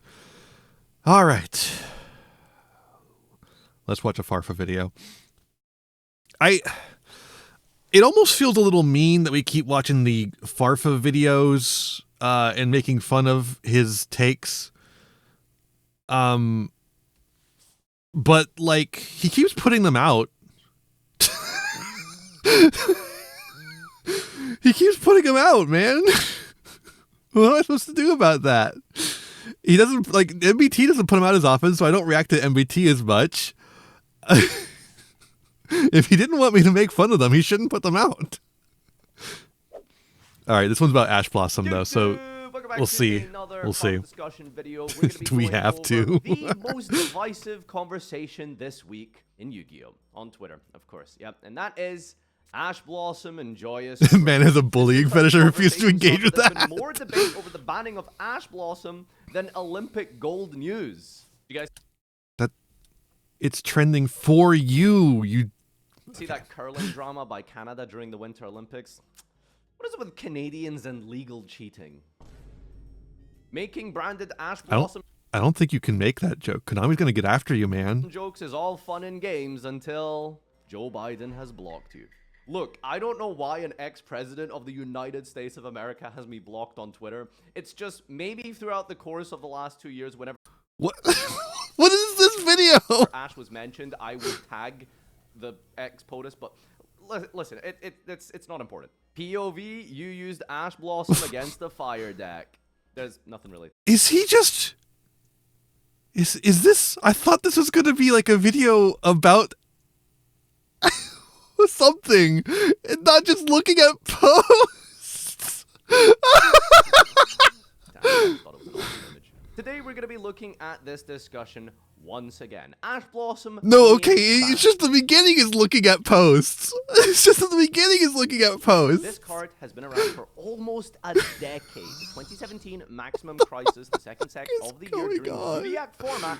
Ash Blossom has been in the game and in the format, and basically I've seen it in about 75% of deck lists. Look, I know Twitter Freaks is good. I ripped it off too, but like, come on. A card that isn't really that powerful, but yet so versatile, so adaptable to any situation, and addresses so many different cards and interactions. Add a card? Ash Blossom. Send a card? Ash Blossom. Special summon a card? Ash Blossom. Get caught at the border for dodging tats across continental lines? Sorry, officer. Ash Blossom. Ash Blossom can mathematically negate 4,389 cards in the Yu-Gi-Oh card pool today. That is okay, so we had 10,000 Dragon. I think we're closer to 15,000 cards. That's like a third of the card pool, a little under a third of the card pool. Is just over 20% of the entire card pool of Yu-Gi-Oh. Has it gotten that much higher? Jesus Christ. Ash Blossom can negate. And so one must ask the question, is it perhaps time that Ash Blossom be banned? I made that number up, by the way, but it's probably not that. Fuck you. Inaccurate. Let's go over some of the community points, arguments, perspectives, break it all down, dissect this topic in complete depth. Dude! I wish I could get away with this shit, dude. It would make it so much easier to make videos. If I could just say shit and people would watch it, I could have videos out every week again. Here's my discussion video. I made up the numbers. Oh, man. This is why we keep doing the Farfa reacts. They get the rage out of me. And I'll be drawing some conclusion remarks at the end. Stay tuned. Become a Patreon member. Comment, like, subscribe, I don't think I will. And let's dive in.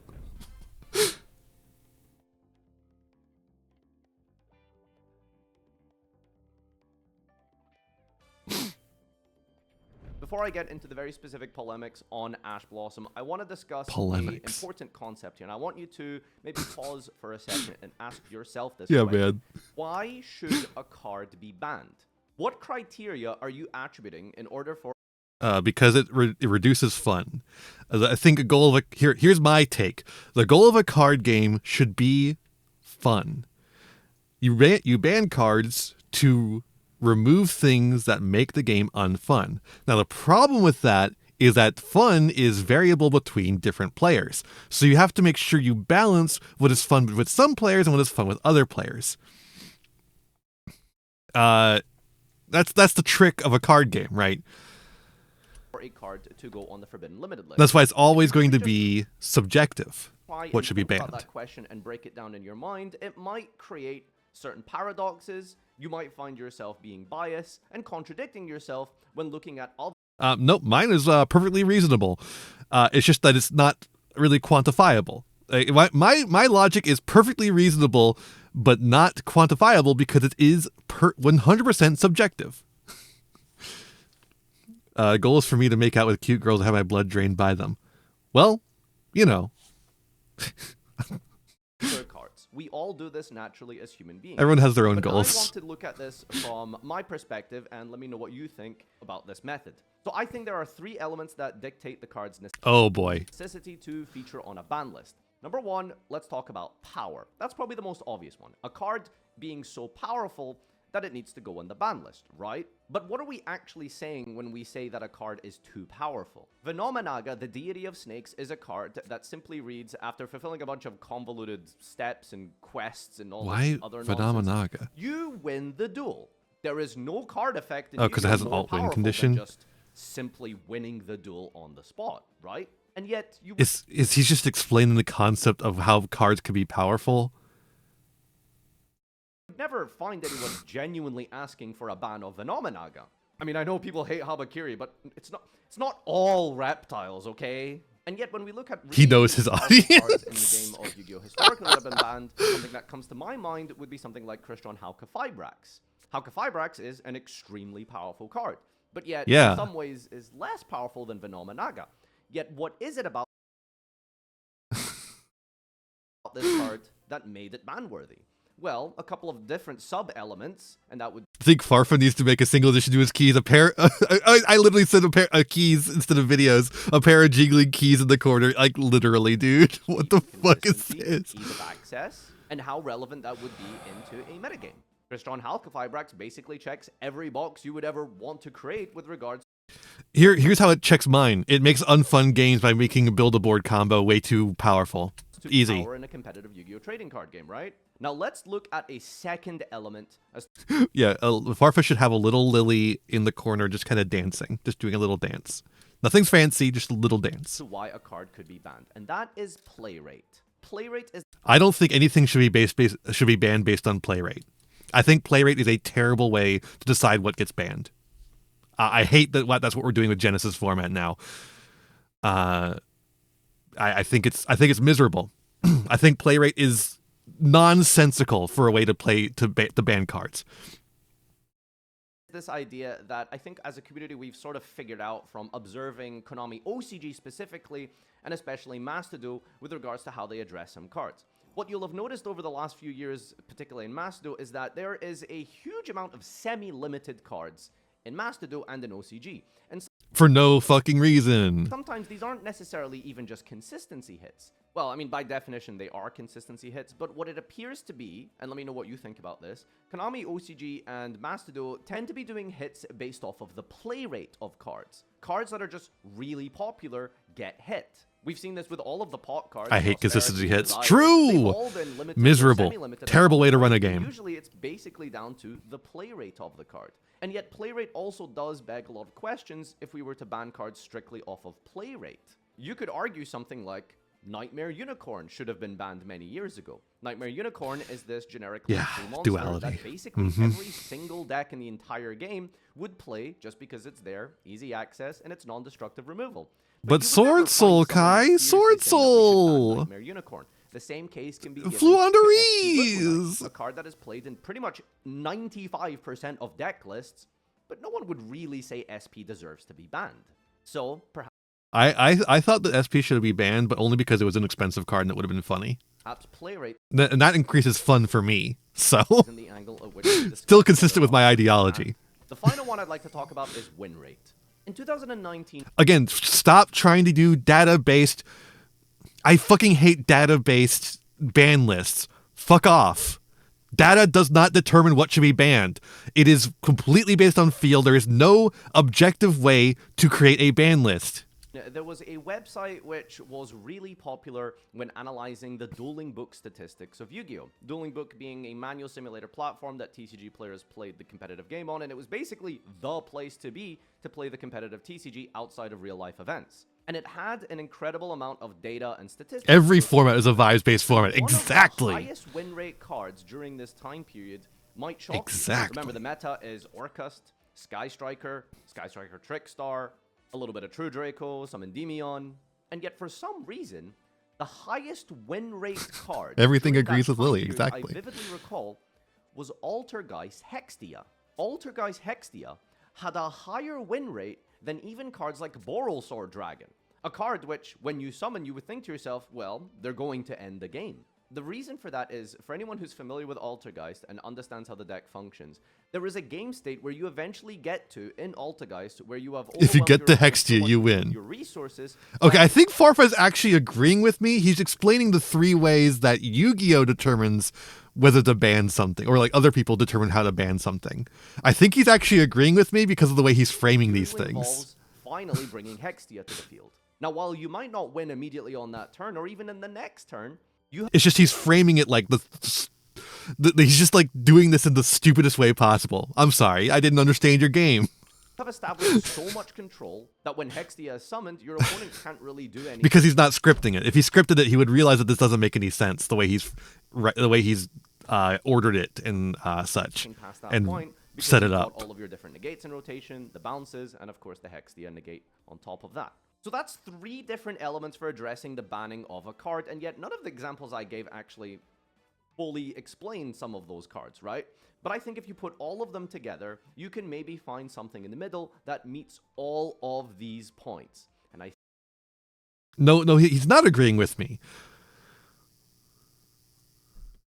What? Think that when a Yu-Gi-Oh card meets all of these points, you might find a card that is worth banning. But let me know what you think about this theory. So he's not actually agreeing. He's...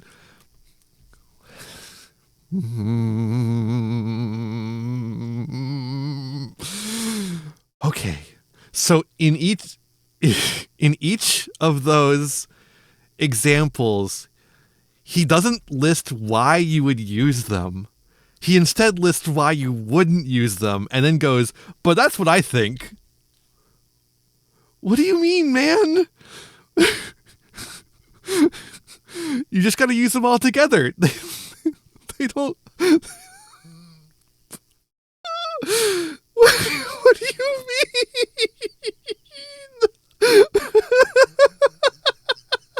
mean? Fuck, dude.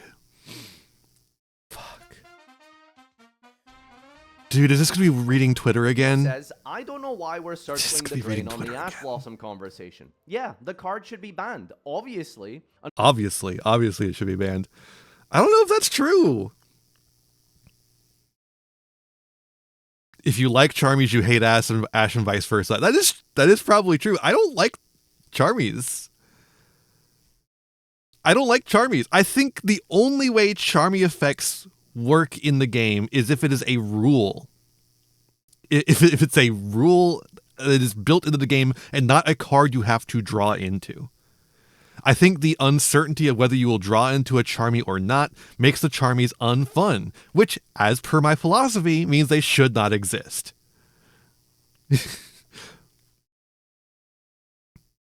Unfortunately, it boils down to how someone feels about the Charmies. Now, if it was just a built-in rule of Yu-Gi-Oh! Where the Charmies just work, right? It's just like the Charmy effect is just something that is applied whenever your opponent is doing something. That'd be fine. Charmies work at a game with more turn 0 plays and viable half-bird boards, and then Charmies are just even more egregious the more turn 0 plays we have, because they turn off the Charmies. It's so weird. If you like the Charmies, that you can have Ash and vice versa. And this is what I'm talking about, though. Like there's no objective truth here. There's only subjectivity. Extends beyond this too. Ash's ubiquity is incredibly frustrating and is aging in a direction towards always benefiting the going. Now, this is something I agree with. The fact that Ash is just like an always 3 of all the time forever. That I kind of get. Like, imagine if Ash was kind of broken up into separate cards, like Maxi was broken up into separate cards. I think it would work better for Ash Blossom than it does for the Charmies. First player. Charmies, Ash. Book of Eclipse, Ash. Dominators. Ash wasn't a guarantee 3 of in tier format. Well, there's a reason for that. I don't think we want every deck to be tier all the time forever. Ashed. Since Charmies are so integral to the balance of going first versus going second in Yu-Gi-Oh's design right now, that puts Ash in a position where if the player going first has it, they're more favored to win that game than they already were. But that's only because the Charmies exist. That's only because the Charmies exist. So what Peeps is doing here is equating Ash Blossom to something like Call by the Grave. There are so many go second. But Ash is only called by the grave if the Charmies exist, right? So if you don't, like as Peeps said, if you don't like the Charmies, Ash stays. You get rid of the Charmies, right? Elements in the game of Yu-Gi-Oh! Now that have been designed to help the go second player, which Ash Blossom is actually negating just because of how generically open-ended Ash's effect is. And Call by the Grave is, well, you can go check my other video on Call by the Grave.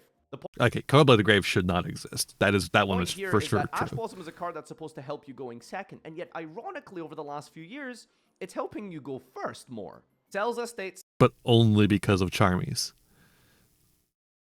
Seeing everyone all of a sudden believe that Ash Blossom and Joyous Spring is a problem, I get it. Charmy cards are needed to combat these insane combo decks. But that's the problem with the decks, not Ash Blossom. Get rid of bridges and insane combos, and we don't need Charmies. Do I agree with that, though?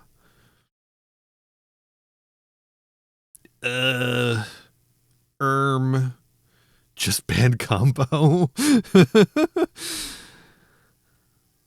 I don't know. I feel like stuff does have too high a ceiling like these days, but I don't know. It's gotten better than it has been. I think previously Peeps' take, and I believe it's something that Joshua Schmidt talks about a lot as well, is this idea that the Charmies should resolve. And because the Ash Blossom is effectively acting like a Call by the Grave, well, these cards are becoming nullified. But what Cells is saying here is that basically the problem is the... Yeah, Yummy in particular is when I think of a lot when I think of like what I don't like about like current modern Yu-Gi-Oh! K9, I'm like, I know K9's a strong deck. I'm actually kind of mostly fine with where it's at currently. Other than like, you know, the just how easy it is to get a negate on board turn 0. I feel like it shouldn't be a negate. I feel like it should be some other type of interruption. But Yummy is... It should lock more. It should have locked way more. It should not be able to bridge into everything.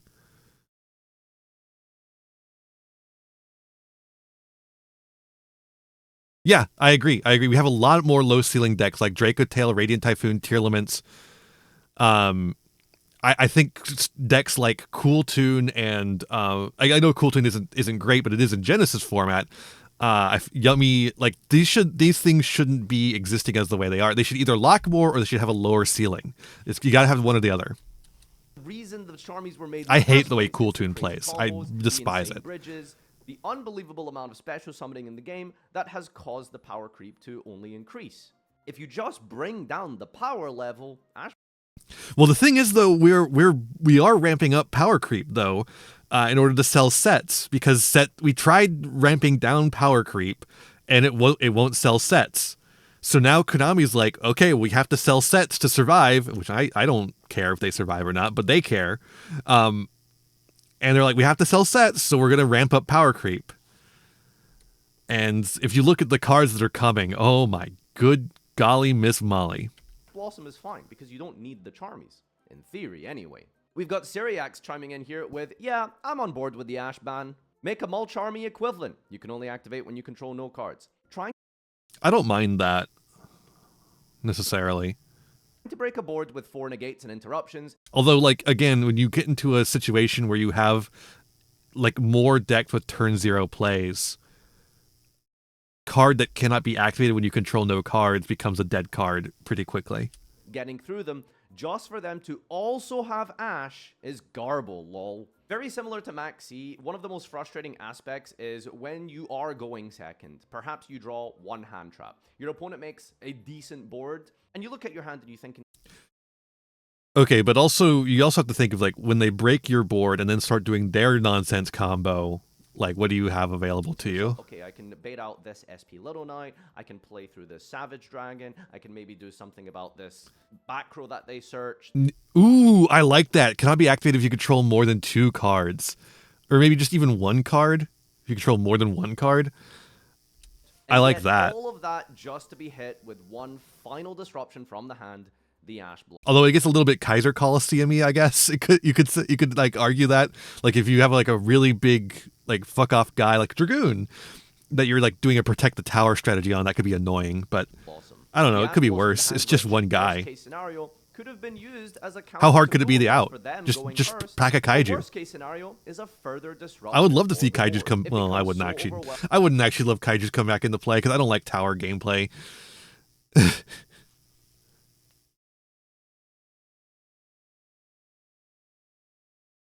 And just too powerful for the go first player. Steven Trifanovsky chimes in with Ash should not be banned, lol. How is this even a conversation? It's not even close. It's really not even in the conversation. The amount of problematic Yu-Gi-Oh cards that exist and enable 10 negate boards, are we really going to be out here complaining about a hand trap that stops one Imagine Triff like not complaining about people complaining. full effect? That's not lingering like Charmies, Droll, or Shifter. Are we serious right now? Okay, well, let's break down this first Triff loves to complain about people Triff is complaining. saying that out of all of the problematic cards in the game, we're going to be complaining about the one. It's like if you ever have any criticism of Yu-Gi-Oh, Triff is out here trying to get on your ass. For one trade, or if you're a woman, card effects, multiple omni negates, and crazy end boards. And while I think that is kind of an interesting point, perhaps it doesn't really address the core issue. Just because there are other more problematic cards, it doesn't mean the first problematic card could also not be bannable, right? Like, yes, there are cards worse than Ash, but that doesn't mean Ash is out of the equation. Do you see what I'm saying? What kind of a noob do you have to be to come to this result like, oh, shucks, Ash made me pass my turn? Listen, branded players, there are other decks for you. Is this your first time playing Yu-Gi-Oh? Whatever benefits the go second player is good. Charmies are too broken. There needs to be some why is there so much Triff in this video, I saw dude? a counter argument that Ash behind the board is OP. Lamau, Ash? The Ash is what's stopping you? Not the 10 interruption board in front of you? Vela would feel broken behind the 10 interruption board too. Get real. If you think Ash should be banned, I highly recommend my Metafy. You'll get good fast. There's 1,000 other cards that merit a You didn't have to include that. Okay. Okay, so trying to circumvent some of the more delightful language used here. I think the main argument being used is basically that Charmies are the problem and that Ash needs to counter it. I think No, the argument is that the Build-A-Board is the problem and the Ash Blossom is just the cherry on top. You don't like the argument that Triff is making, and you don't gotta hand it to Triff. All right. But the argument that he's making is not what Farfa is saying here at all. The argument is that, like, you get an ice cream sundae and then the cherry on top. You don't complain about the cherry giving you diabetes, right? It's the ice cream, dude. The argument is that the Build-A-Board is the problem and the Ash Blossom is just is not what stops your turn, but instead the fucking board that you made. And the idea is you should hit the board and not the Ash Blossom. I wouldn't say Farfa is stupid. I think he's just not very careful. That's literally what the conclusion I come to every time we watch one of his video or quote unquote video essays here. Is he's just not particularly careful. Maybe addressed this in his own post where he kind of mentioned that, well, Ash wouldn't really be that big of a problem if the Charmies weren't needed in the first place. If the power level was so low, a 1-for-1 trade like Ash Blossom might not be that bad. And I suppose the biggest thing you probably should know about Triff on a personal level is this guy only ever plays high ceiling combo decks. So I think there's going to be a degree of bias towards, not liking the Charmies. He's literally saying that, like, if you want to stop me, hit my board, not my my Ash Blossom. He's literally saying, if you want to stop me, hit my board. But maybe he has a point here. Before you ask, is this a hill I'm willing to die on? Yes. But more importantly, what hill isn't he willing to die on? I'm willing to fight on that hill and win, because I like winning, and I win a lot. Why does he talk like Trump? I don't need to answer that question, actually. Presidential campaign in 2016? Same joke. God damn it. They win. Their deck plays through so many measly hand traps like Ash, they just ignore it and move on. Thanks. Have a nice day. 3-time, soon to be 4, Yu-Gi-Oh! Champion. I think there are a lot of... Dude, even if there wasn't all the other stuff around Treff, he is just so fucking annoying. He's just so annoying. Thoughts on a Nibiru-style droll? If your opponent drew or added 5 or more cards. I don't hate that, actually. Genuinely don't hate that, because there is a certain point to where you should stop adding cards to your hand. There's a certain point where you should stop being able to add cards to your hand. But the thing I wouldn't like about it, though, is the variance on drawing it. I don't know. I know card games are going to have variance, but I think something that influential in a game shouldn't be so variance dependent, right? So you hate Flower Guardian? A little bit. I love them in Balatro, though. Yu-Gi-Oh! Balatro Flower Guardian is awesome. Holes in this argument, and it's not that I don't think that there aren't good arguments against Ash Blossom, or there are good arguments for Ash Blossom. It's my favorite place to play Flower Guardian. This has been very roundabout and isn't actually tackling the core issues. Like this last... Don't mind cards that need to search or draw, but decks like Ryzeal, Malice, etc. shouldn't build a board and end on 6 cards in hand. Yeah. Mm-hmm. Like, I've been playing that Dark Magician deck that Peeps made. I made a Genesis like variant of it, and that deck just draws like silly. That deck draws like nobody's business. It's crazy. It's like maybe that shouldn't necessarily be the case. Last paragraph where it's talking about how like great players don't care about Ash because they play through anyway. It's like, well, yeah, irrespective of the quality of the card pool, the quality of the format, good players will thrive regardless. That's just obviously been the case with Yu-Gi-Oh! Forever. The best players always do well. It doesn't matter how bad the card pool or the format is. But I'm not sure if that's really relevant per se. April Showers chimes in with, it makes sense to want Ash banned. Another blue check. Again, it's important that I highlight all of these people's biases, okay? Just like I'm criticizing Treff's bias for combo decks, April's bias may or may not be, you know, somewhat documented in a 250,000 viewed 20-hour branded documentary. I'm sure these are not related. The argument is that it's used mostly as a going first guaranteed win card. Either it's a minigame piece like Called by a Crossout, or it's a trap. Guaranteed win card, Ash Blossom and Joyous Spring. Guaranteed win card, Ash Blossom and Joyous Spring.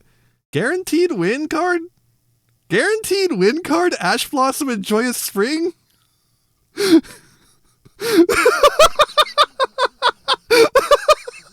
Guaranteed win card, Ash Blossom and Joyous Spring. Guaranteed win card, Ash Blossom and Joyous Spring. Guaranteed win card, Ash Blossom and Joyous Spring. Oh, God. Oh, fuck. Card that backs up your board to make it unbreakable. These are frustrating uses of the card. Using it as a going second... It's a trap card that backs up your board, making it unbreakable. Wow. Hand trap to stop their engine is only a small part of its use these days. Yes, it's okay versus Dracotail and Raisin, but in general, modern decks play through it well enough for it to be considered not a reliable hand trap going second on its own. So, hey, maybe we should do something about those decks then. Most of its use is to auto-win as the equivalent of a Called By or a Solemn Judgment going first. When it's drawn as a hand trap, it's barely good usually. Add onto this fact that its use as a hand trap, while weak, is still an uninteresting interaction anyway, since all it does is trade 1-for-1 with All it does is trade 1-for-1. That's so uninteresting. Look, I understand the argument that negates are uninteresting, just in general. I think that's very pretty true, but that's just not the game we have. If you want to ban all the negates, like, I'm down to do it, but we're going to have to ban all the negates, right?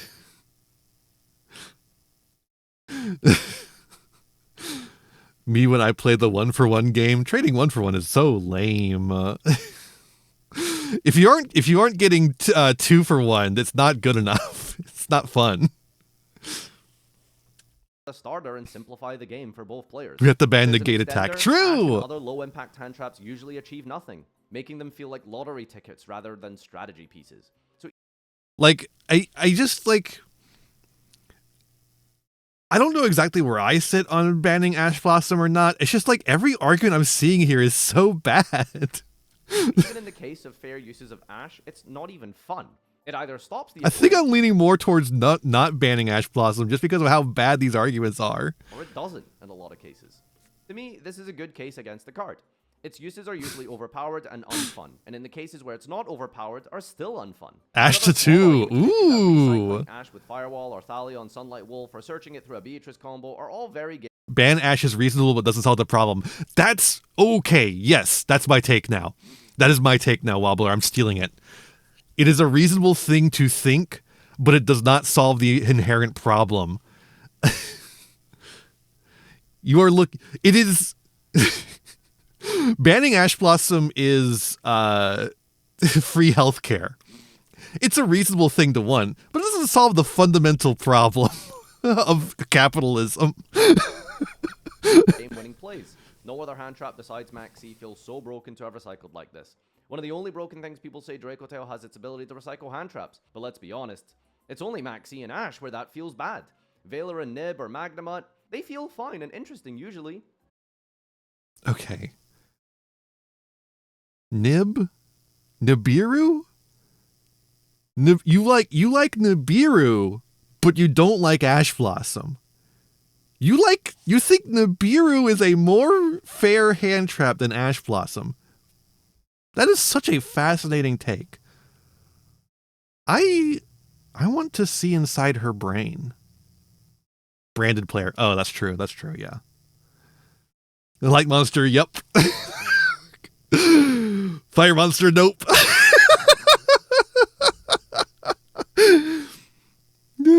Fucking hell. It's just... man, it's really interesting when they can't Nibiru me because I don't play I play under 5 summons, but it's not particularly interesting when they ash my branded fusion.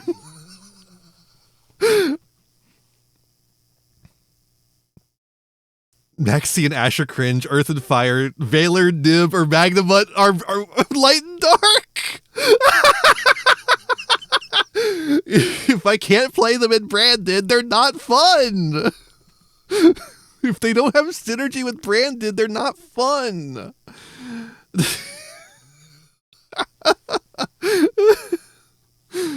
Holy shit, dude. I will say the Bestials I think are interesting. I think they're interesting. I don't want them to be banned. But like compared to Ash Blossom, she might call the ban Ghost Bell. That's an Earth. But that is a small point, though. Bestials. So the problem is Bestials are overtuned, but they also are really interesting in the way they work. Magnamut could be banned for that new Blue Eyes overframe. I don't know. I've heard people say this. I understand. I just don't think people are going to actually play it that way, especially with it already at 1. Ash's case. A lot of the reason to vent Ash, I think, is just that arguing it's not extreme enough to be punished. And it's not even like Ash is extremely fun or anything. The LDR, good ban. Well, I think this was articulated pretty well, but I also think there's a couple of holes in here. Now, while the 1-for-1... A couple? It's like Swiss cheese up in here, Farfa. Not being fun is definitely an interesting point. I mean, in an ideal world, you would probably want 1-for-1 interactions, right? We don't want lingering blanket card effects. If my card trades with your card, then that should meaningfully reduce the size of your end board. The real issue that April did actually mention as well is that Ash Blossom either stops your opponent or it doesn't. If your opponent activates the effect of Snake Eye Ash, for example, you can go Ash Blossom to prevent the summon of Poplar. And then they could just go activate Bonfire. To get the Poplar, you've just discarded a card out your hand and they do the full combo anyway. That's obviously one of the worst cases of hand trap usage we've ever seen in 2024 was during Snake Eye format. And there is a lot of cases like this where you can probably think about yourself. How many times have you Ash someone just for them to draw the other extender anyway? Yeah. That does the exact same end board that they were going to make anyway. Ash ban will just mean people play Droll main deck and called by talents. Ugh, I can't imagine a worse universe. Honestly, that sounds miserable. Just look yourself for one. Conclusion, he says, as if he has presented any points that could draw a conclusion from. So, we've seen all kinds of different directions, discussions, positives, negatives, and I think we've covered the most ground regarding Ash Blossom in today's metagame. In my opinion, I don't think I really have the strongest take about Ash Blossom. Oh, you don't? I'm shocked. Pick a side. I guess I'd probably lean towards banning Ash more than keeping it around. And I Why? think the biggest problem for me personally is why do you do why? When you do full combo and it backs up your end board, when it's used as Call by the Grave, and just how open-ended it is. I mean, my god, there are thousands of cards this thing stops in any and all situations. But you didn't count. I think it's not that interesting anymore. But again, it's just not that interesting anymore. It used to be interesting that you summoned something and you got ashed and you had to pass your turn. But now that it doesn't stop your turn, it's just not interesting anymore. I don't have a horse in this race. I don't care that much particularly, but I love discussion videos and debates, and looking at this through both angles and perspectives I think is very interesting and eye-opening. So let me know what you think in the comment section down below. Do you agree that Ash Blossom has met its end? Is it time to ban her once and for all? Or do you think that people are just noobs that are complaining? Thanks everyone for watching, and until next time, adios. You should stick to politics. True. Where's the Palestine video, dude? I'll upvote that one.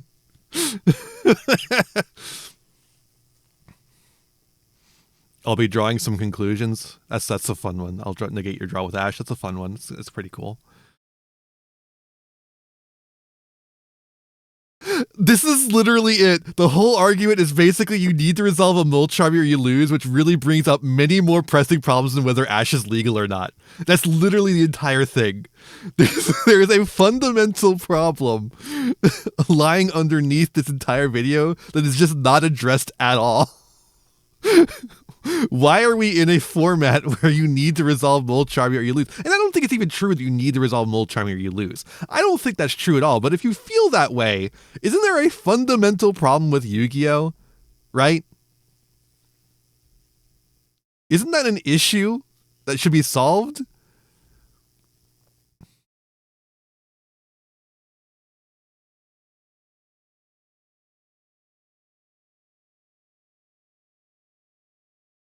Of course, these kind of problems were, created by the existence of hand traps. Decks became more resilient in response to hand traps. It's a fucking arms race between hand traps, non-engine, and engine, right? Between the non-engine and the engine, you have a fucking arms race going on where one becomes stronger to deal with the other, and the other becomes stronger to deal with the one. Like, I don't know that there is a solution to it because you have to power creep to sell product. Let's put Habakiri to 2. True.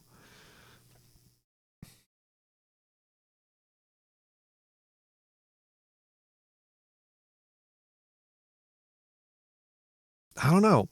Like, honestly, I think a cool thing, especially with some of the new cards coming out that are going to make it extremely easy to get to Habakiri, is that like Fiendsmith, they expand like what is playable by giving them a secondary engine that can make them playable.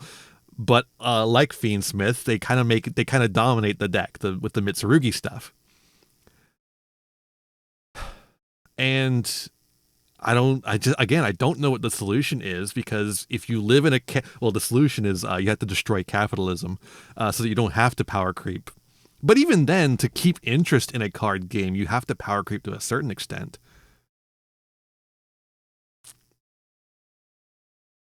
But at the very least, it wouldn't have to be as fast as it's been, I feel like. Or as it's going to be in the near future here.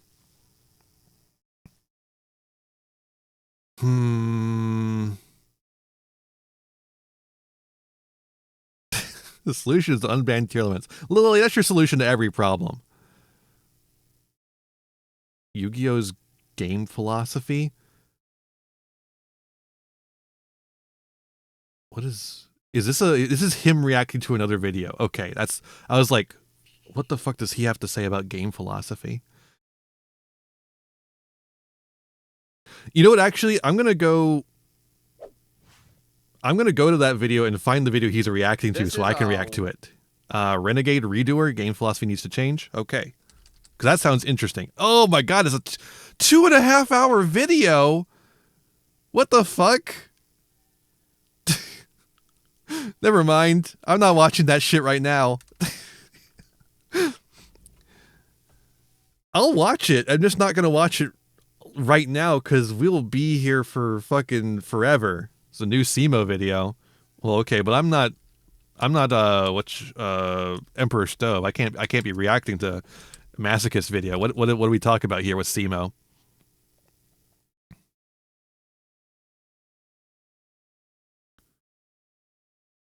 Oh, okay, we could do this.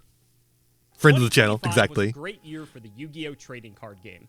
How would you know, SEMO? You didn't play it. Konami rolled out new I'm kidding. I'm being Yu-Gi-Oh! mean. Championship Series premier events, introduced a new officially supported format in Genesis format, full art / frame break, and even serialized cards are on the horizon. They killed off Ultimate Time Wizard. Okay, for the most part, 2025 was pretty good for Yu-Gi-Oh! But why is Konami just now... He's looking good.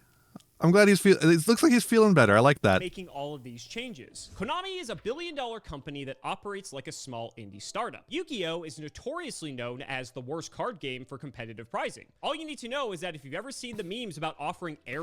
Okay. I have to say, yes, the prizing of Yu-Gi-Oh! Events is bad and needs to be fixed. However, this does not matter to the vast majority of players. You're not topping an event. Sorry.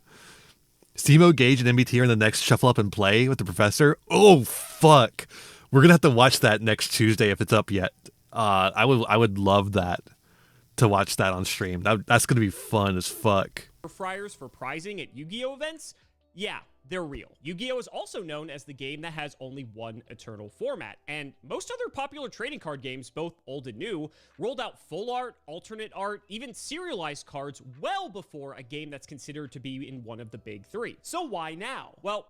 Did you see the episode Joseph Artie cameoed in? I saw the first one. Wasn't there a second one as well? I have not seen the second one. I heard he gets more gremlin in that one than he did in the first one.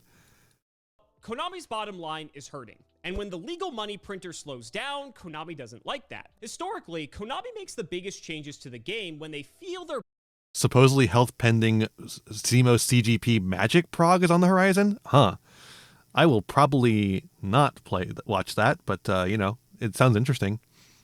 Oh, it's going all right. We're just watching the SEMO Is It Too Late to Save Yu-Gi-Oh! Video. This might be the biggest wall yet. Every year we'll see videos with titles and thumbnails as clickbaity as this video is that says Yu-Gi-Oh! Is dying or some variant of that title. But for once, I think there's some merit to the statement or the question. Is Yu-Gi-Oh! Dying?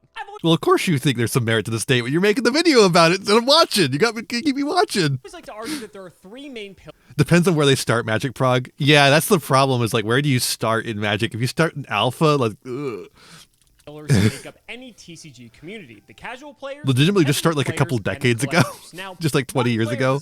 Just start right there. One pillar, one person can be in multiple groups. So think of it more like a Venn diagram with overlapping. Dude, they'll be doing that forever. Let's start with the casual players. I like the editing on this one. It's nice and smooth. Historically was an extremely casual friendly game. And if you ask people on the street today if they know about the Yu-Gi-Oh! Trading card game at all, they can usually reference Dark Magician, Blue Eyes White Dragon, Pot It's on Arena, so the sets will be same. Okay, okay. Yugi, Kaiba, I guess that makes sense. It's like the only good-looking... It's like the only good-looking simulator, and when you're doing things on YouTube, they have to look a certain level of quality. or else people just click off for no fucking reason. At one point, Yu-Gi-Oh was a top 10 IP in the world in terms of overall gross sales. Just think about that. However, most casual players fell off I'm at thinking some about point, whether it was an extremely toxic format, the game becoming too price prohibitive, the complexity accelerating to a level that was widely unappealing, or with new competition becoming stronger and stronger over the years, both in the form of TCGs or other forms of entertainment. The value proposition simply wasn't there anymore for casual players to stick around. And candidly, Konami hasn't done much to solve this problem. It's even gotten to the point that even investors have raised concerns in earnings calls regarding the difficulty in attracting new players to the game. Entry-level products such as the 2-player starter set were an attempt by Konami to wrangle new or Man, I can't believe how bad they fumbled these things. Why were they like this? previously invested players back into the game, but unfortunately, what they got was an essay-long rulebook/manga comic that was like ticking boxes on a checklist instead of actually teaching someone how to play the game. Cards. Like, I know it's hard to make a fucking 2-player starter kit for Yu-Gi-Oh! It's hard to get people into Yu-Gi-Oh! It's hard to teach them how to play Yu-Gi-Oh! As it is actually played. MBT ran into this problem, right? But I feel like you could do better than this product, certainly. Even for beginners, missing pieces like the actual tokens. Oh wait, sorry. They included the tokens. You just had to physically cut the tokens out of the That part was so fucking funny. rulebook with a pair of scissors. Point being, You have this to product cut failed them to out of the appeal not only to rulebook. new players, The but even tokens. players who had previously played before Jesus back Christ, into the just game. print This them. experience is perfectly Just print the exemplified in a tokens. recent encounter I had with a mother and her 10-year-old son. The mom posted in the local Facebook group that she was looking for someone to teach her son how to play Yu-Gi-Oh! She had purchased the recent Blue Eyes White Dragon structure deck for her son to learn how to play, but both the son and even the mom were so overwhelmed that they had no clue where to start. I decided to take up the mantle on this, and it was immediately apparent when we started playing our first duel that the son summoned Sage with Eyes of Blue and immediately suffered from choice paralysis, not knowing which card to search with the Sage's on-summon effect. Looking flustered from this first move of the game, I interjected and offered an alternative solution. Fortunately, I had brought a few modified GOAT format decks just in case something like this were to happen. For those unaware, GOAT format is a format that takes place It's all an advertisement for GOAT format. So It's all an most cards advertisement are for ones that you Time may Wizard remember from formats. old days and have only about one line of text and are relatively simple to intuit once you understand some basic fundamentals about the game. What we boomers call real Yu-Gi-Oh! As soon as we started playing, it was an entirely different experience. The son knew some of the basics from watching the show and I know it's a reading the joke, rulebook but from the like, structure deck, but it was as come if all of on. a sudden something clicked, and we were able to play a full game to completion with very little coaching. Then another. Then another. Then the mom was getting into it and wanted to play as well, so the mom played the son. Then they played again. And again. And again. We were alternating between games until suddenly 6 hours had passed. I'd only Jesus planned on meeting Christ. them for an hour or two, but that experience just exemplifies how important the new player experience can And be. then you said, Now, don't some forget of to you like, who are share, and modern subscribe. players or longtime veterans might say, oh, that's not real Yu-Gi-Oh! That's not how we play the game today. And you're not wrong, but look at how a negative first impression turned into a positive one just with a simple shift in perspective. I mean, it's still Yu-Gi-Oh! You could also make the argument that Yu-Gi-Oh's target demographic has skewed older over the years, as most of us have aged alongside the development of the game, and my analytics would support that, but I suppose my retort to that would be, why should we alienate prospective players? Why don't we have multiple officially supported formats so that regardless of how you enjoy playing It literally Yu-Gi-Oh, is just you an have advertisement for play, Time Wizard. meet new people, Oh, and okay. have an overall He's great just literally just experience. saying Well, we should have Time Wizard introducing again. Genesis format. Tired of playing modern Yu-Gi-Oh? Do you yearn for the days where you could play your old cards that are stuck in a shoebox? Well, Genesis might be for you. Most cards are 0 points, but some cards can cap as high as 100, and as long as your deck is comprised of cards that total 100 points or less,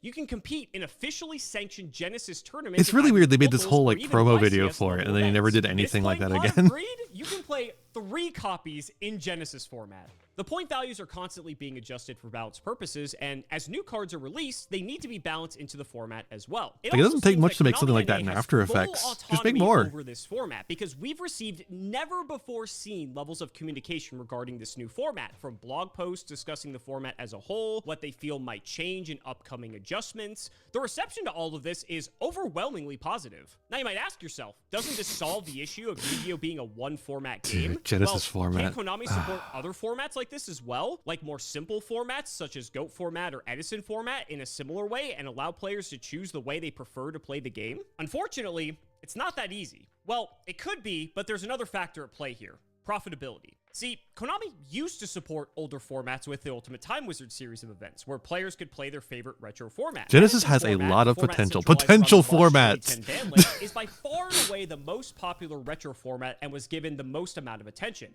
But other retro formats such as Goat format, Tengu format, Hat format, and any format you could think of were supported at both the local level and even officially sanctioned events if you had enough people to form a small pod. But the question is, how does Konami Just needs a profit promising from these wave events? of If second wave of hosts a support. 256-player Edison Ultimate Time Wizard at a YCS at $25 Man, entry fee per person. I that don't comes know out why to they screwed around with Time $6,400. Wizard like that. Considering YCS tournaments are essentially loss leaders to promote the game and provide Konami with a nice hefty tax write-off. That's true, Zero. $6,400 is a drop in the bucket. compared to Revelations card format. You sales can only as a play whole. cards that haven't been Since released Edison yet. format, and by Ooh, extension, all of the that's a other very retro limited formats are card played pool. I using actually kind only old of don't hate cards. that. Most of the cards have already been printed, if not That's kind of multiple funny. times It in could numerous be a different fun rarities. So thing to do. acquiring them on the secondary market is a breeze. You can build a tier 1 Edison or Goat deck for around $20 to $30 if you purchase the lowest rarity printing of each card. So how can Konami capitalize on this from a product perspective? Reprints! During the period that Ultimate Time Wizard events were officially sanctioned, Konami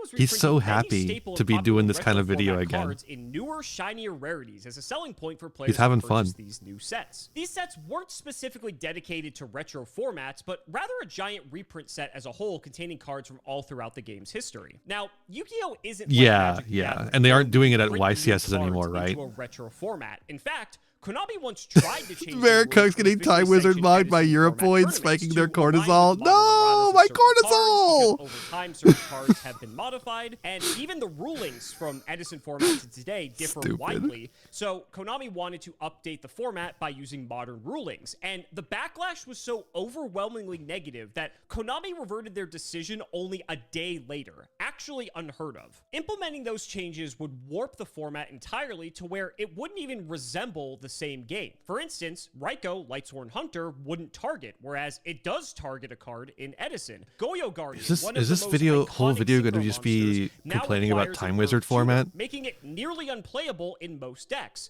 Not to mention, Priority is an older rule system that Edison is played under, but has been completely removed from modern Yu-Gi-Oh! Players don't want to play modified versions of their favorite retro formats. That's how these retro formats became popular in the first A lot of place. gesture gooning Not in to the chat, mention, apparently. if players are flocking to the alternative way to play your game, maybe Konami needs to start asking the question of what's wrong with their current game to keep players around. So now that most of the retro cards have been reprinted, now what? Could those To be real, Prio kind of sucked. Yeah, but you can't say that around the Time Wizard fans. But now, what does Konami do? They've already reprinted everything. What are they going to do? Reprint everything again?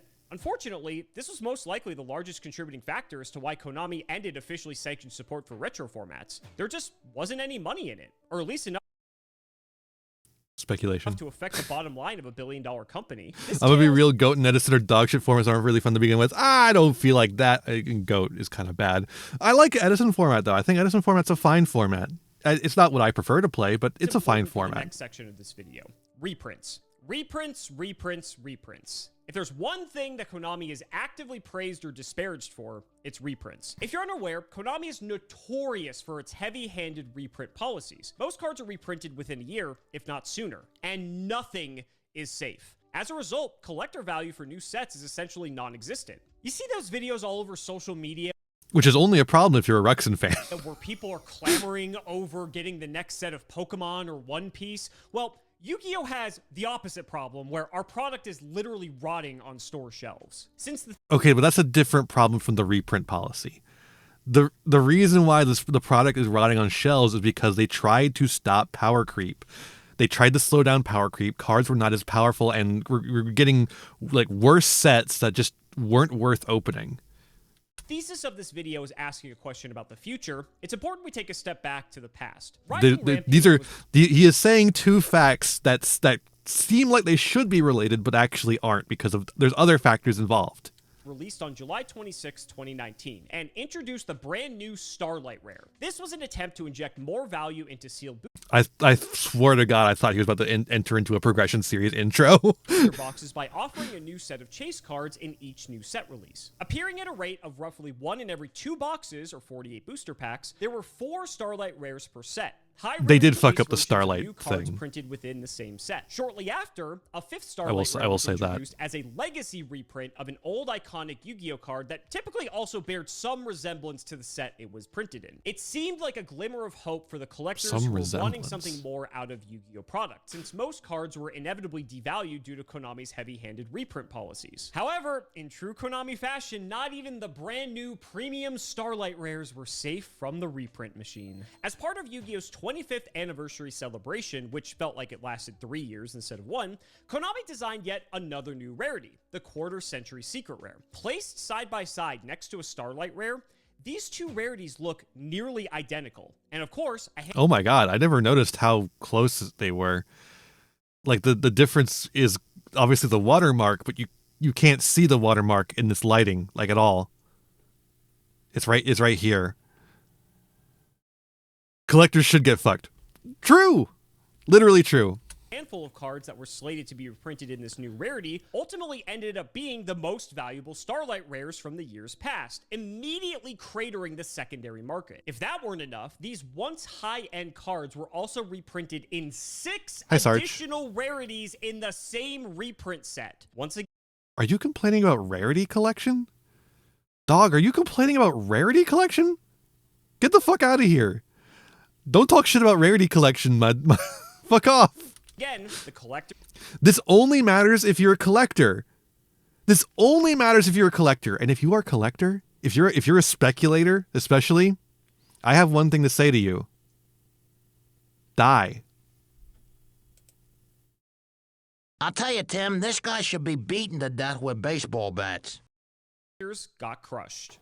Now you might be asking yourself, is this necessarily a bad It's thing? so weird seeing Yu-Gi-Oh complaints compared to Magic the Gathering, right? Why is our card game floundering? Yours should be floundering. What the fuck is going on with Teenage Mutant Ninja Turtles set? I don't want our game to become Pokemon where we either can't find product or have to pay 2 to 3x MSRP to be able to acquire it. And you're not wrong, but you have to think about the impact that these decisions have on the larger ecosystem. Yeah, I think being a collector is fine. If what you mean by collector is you like getting one of each card.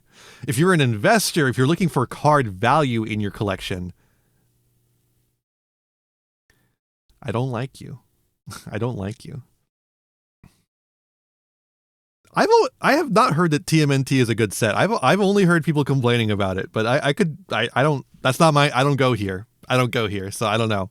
System when it comes to the TCG. I've heard it's really bad for draft. We have the market expert when it comes to. But all the Yu-Gi-Oh! small sets Why don't you go are. ahead and introduce yourself. What's good, CMO's channel? Okay, man. I'm John Moore, aka. I'm excited for Second City Pigeon. True. Explain to everyone what exactly is going on. When it Not comes my to circus, not my monkeys. Exactly, Yu-Gi-Oh! Sarge. Product outside of very few niche products has been failing, and it has for an entire year. Not a Good. quarter, No, not I'm a kidding. couple of quarters, an entire year. Only Rarity Collection and a couple of unique starter decks have done well. Third? And some people like Third City Pigeon? Yeah, I will say that is one thing I definitely know is that it's not selling like the releases usually do. like to point to specific deck building sets that out the gate did well, but they've all Hey, do you know why the deck building sets have done well as opposed to every other set? It's because the deck building sets have the meta decks for the format in them. The main sets do not have enough good cards to justify opening them. They are changing that. That's it. Solution found. fizzled out in terms of any secondary market traction, and they've rotted on shelves if the store didn't sell them in that opening week. What's the explanation for that? Why is product rotting on shelves? There's so many reasons, but for the quick checklist, basically, And they have in good reprints, yeah. 2020, they changed all the But they don't ratios do on products reprints in and the how main products sets, so they work. can't have So that deck building sets went to from back it all up. foil deck building sets where you would get a ton of the cards and product felt fun to open, Yeah. to choking out ratios. You get 3 ultra rares, and then in core sets, you went from 8 secret rares to 10 secret rares. It felt like a small bump, but actually what they did is they also upped the ultra rares from 10 to 14, and the super rares, now there's 26 a set. Half of the set is freaking holographic, making everything harder to pull to some degree. And also, This that is means true. when you're buying This a part is case, true. mathematically, there were short prints before on a couple cards. Now, everything went to almost the old short print ratios. And This is a purely TCG problem, by the way. They don't do this kind of structure in the OCG. I don't know why they don't bring the OCG structure. And I know that he's gonna, if you ask him, he'll say that that's not a solution, right? That's not a, but it would help. It would not be a solution in and of itself, but it would help with all the other things that they're doing. I don't know. It could help a lot. Anyways, apparently it's time for an ad break. So see you in a bit.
We're back. And Wither Froki, I want to say, you say even with the OCG model, Fidralis was so much money. That is true. It would not fix everything. But it would fix some things, like if you look at Bonfire, for instance. Bonfire was perfectly affordable in Japan at the time that it was ridiculously expensive over here. I bought one while I was in Japan at that time.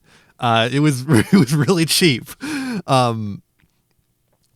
So the average deck price across the board would go down, even if it wouldn't fix every price for cards. It's not a solution that can fix everything, but there isn't a solution that can fix everything, in my opinion. It is a confluence of problems, and that would be one thing to help.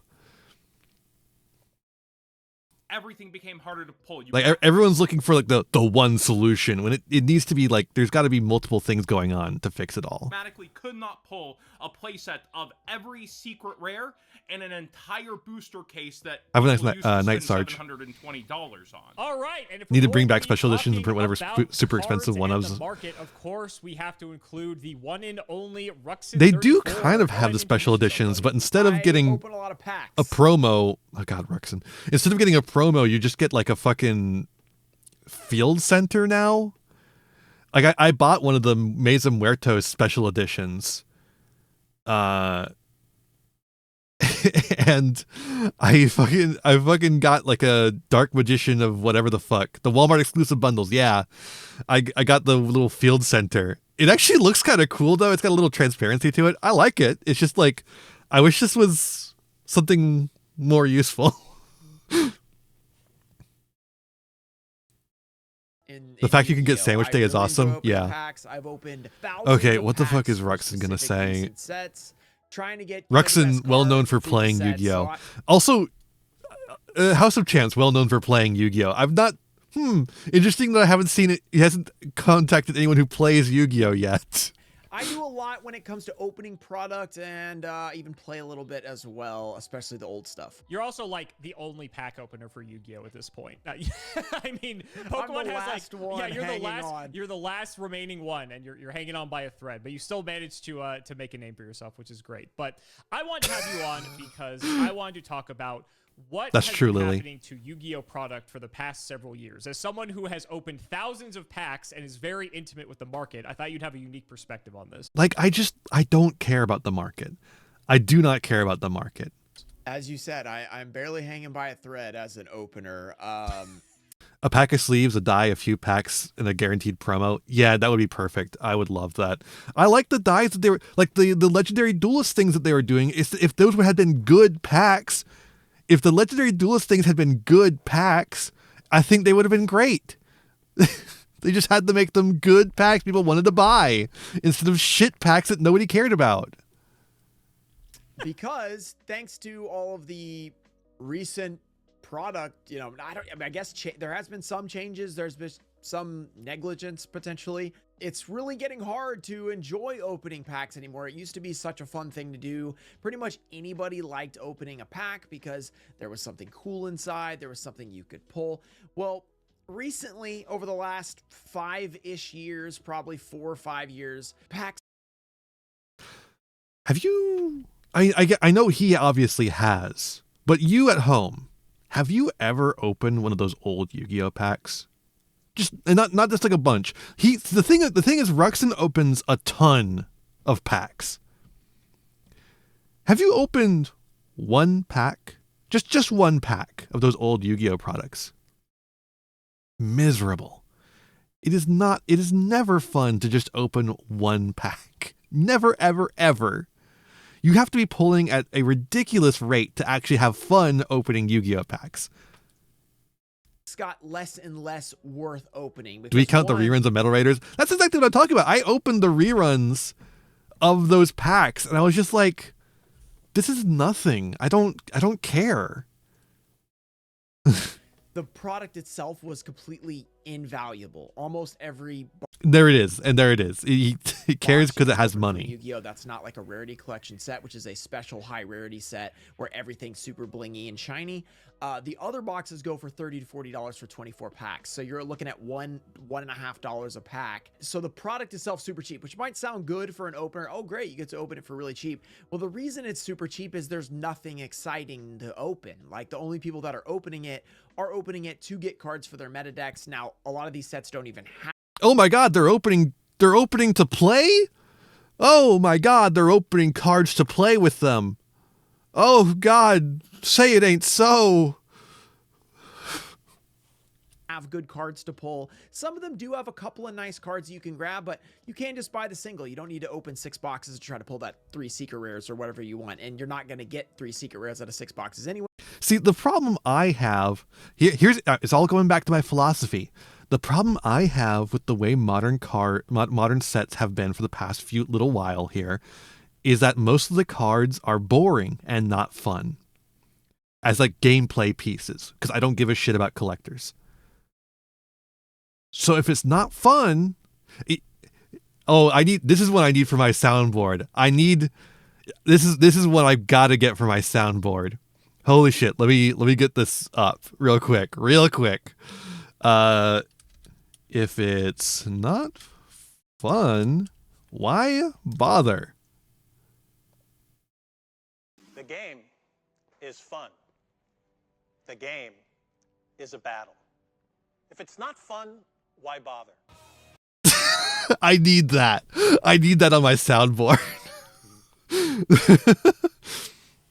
They keep designing cars to be played in a limited space, but like where? Yeah, very confusing. I don't know why they do that. 12, you end up opening 18, and it's just they need to create space. They need to create pre-release spaces where you can play in limited space. They need to give support for cubes and such. If they could make so much money selling like products specifically for draft, or potentially creating like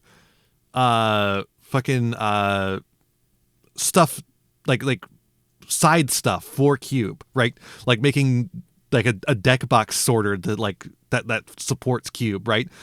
But they don't make that not worth it for somebody for some who just reason. pick up the playset. So that crowd is kind of not into the sealed as much as they used to be. Then the crowd of collectors like myself who just like to pull rare cards and like I think Konami misses out on a lot of side product that is just like stuff to support the playing of Yu-Gi-Oh that they just don't make for whatever reason. Search for cool looking cards. The cool looking factor has disappeared completely. Battle Pack should have been around. They should stay around. Yeah, I like Battle Pack a lot. I think they should stay around. They should have stayed. Collectible when you pulled them, even if they didn't have the. I really like the Monster League rule too. I think that's such a cool format idea. Rare, which was actually really awesome for a while. It was really hard to pull. It was 1 in 25 boxes. So if you ever got one, it felt extra special. It was insane. It was super shiny, which we didn't. If you ever got one, have anything that quite looked like that yet. It was like an extra secret rare, you could say, and it was really awesome. It was really cool for a few years, probably 3 years.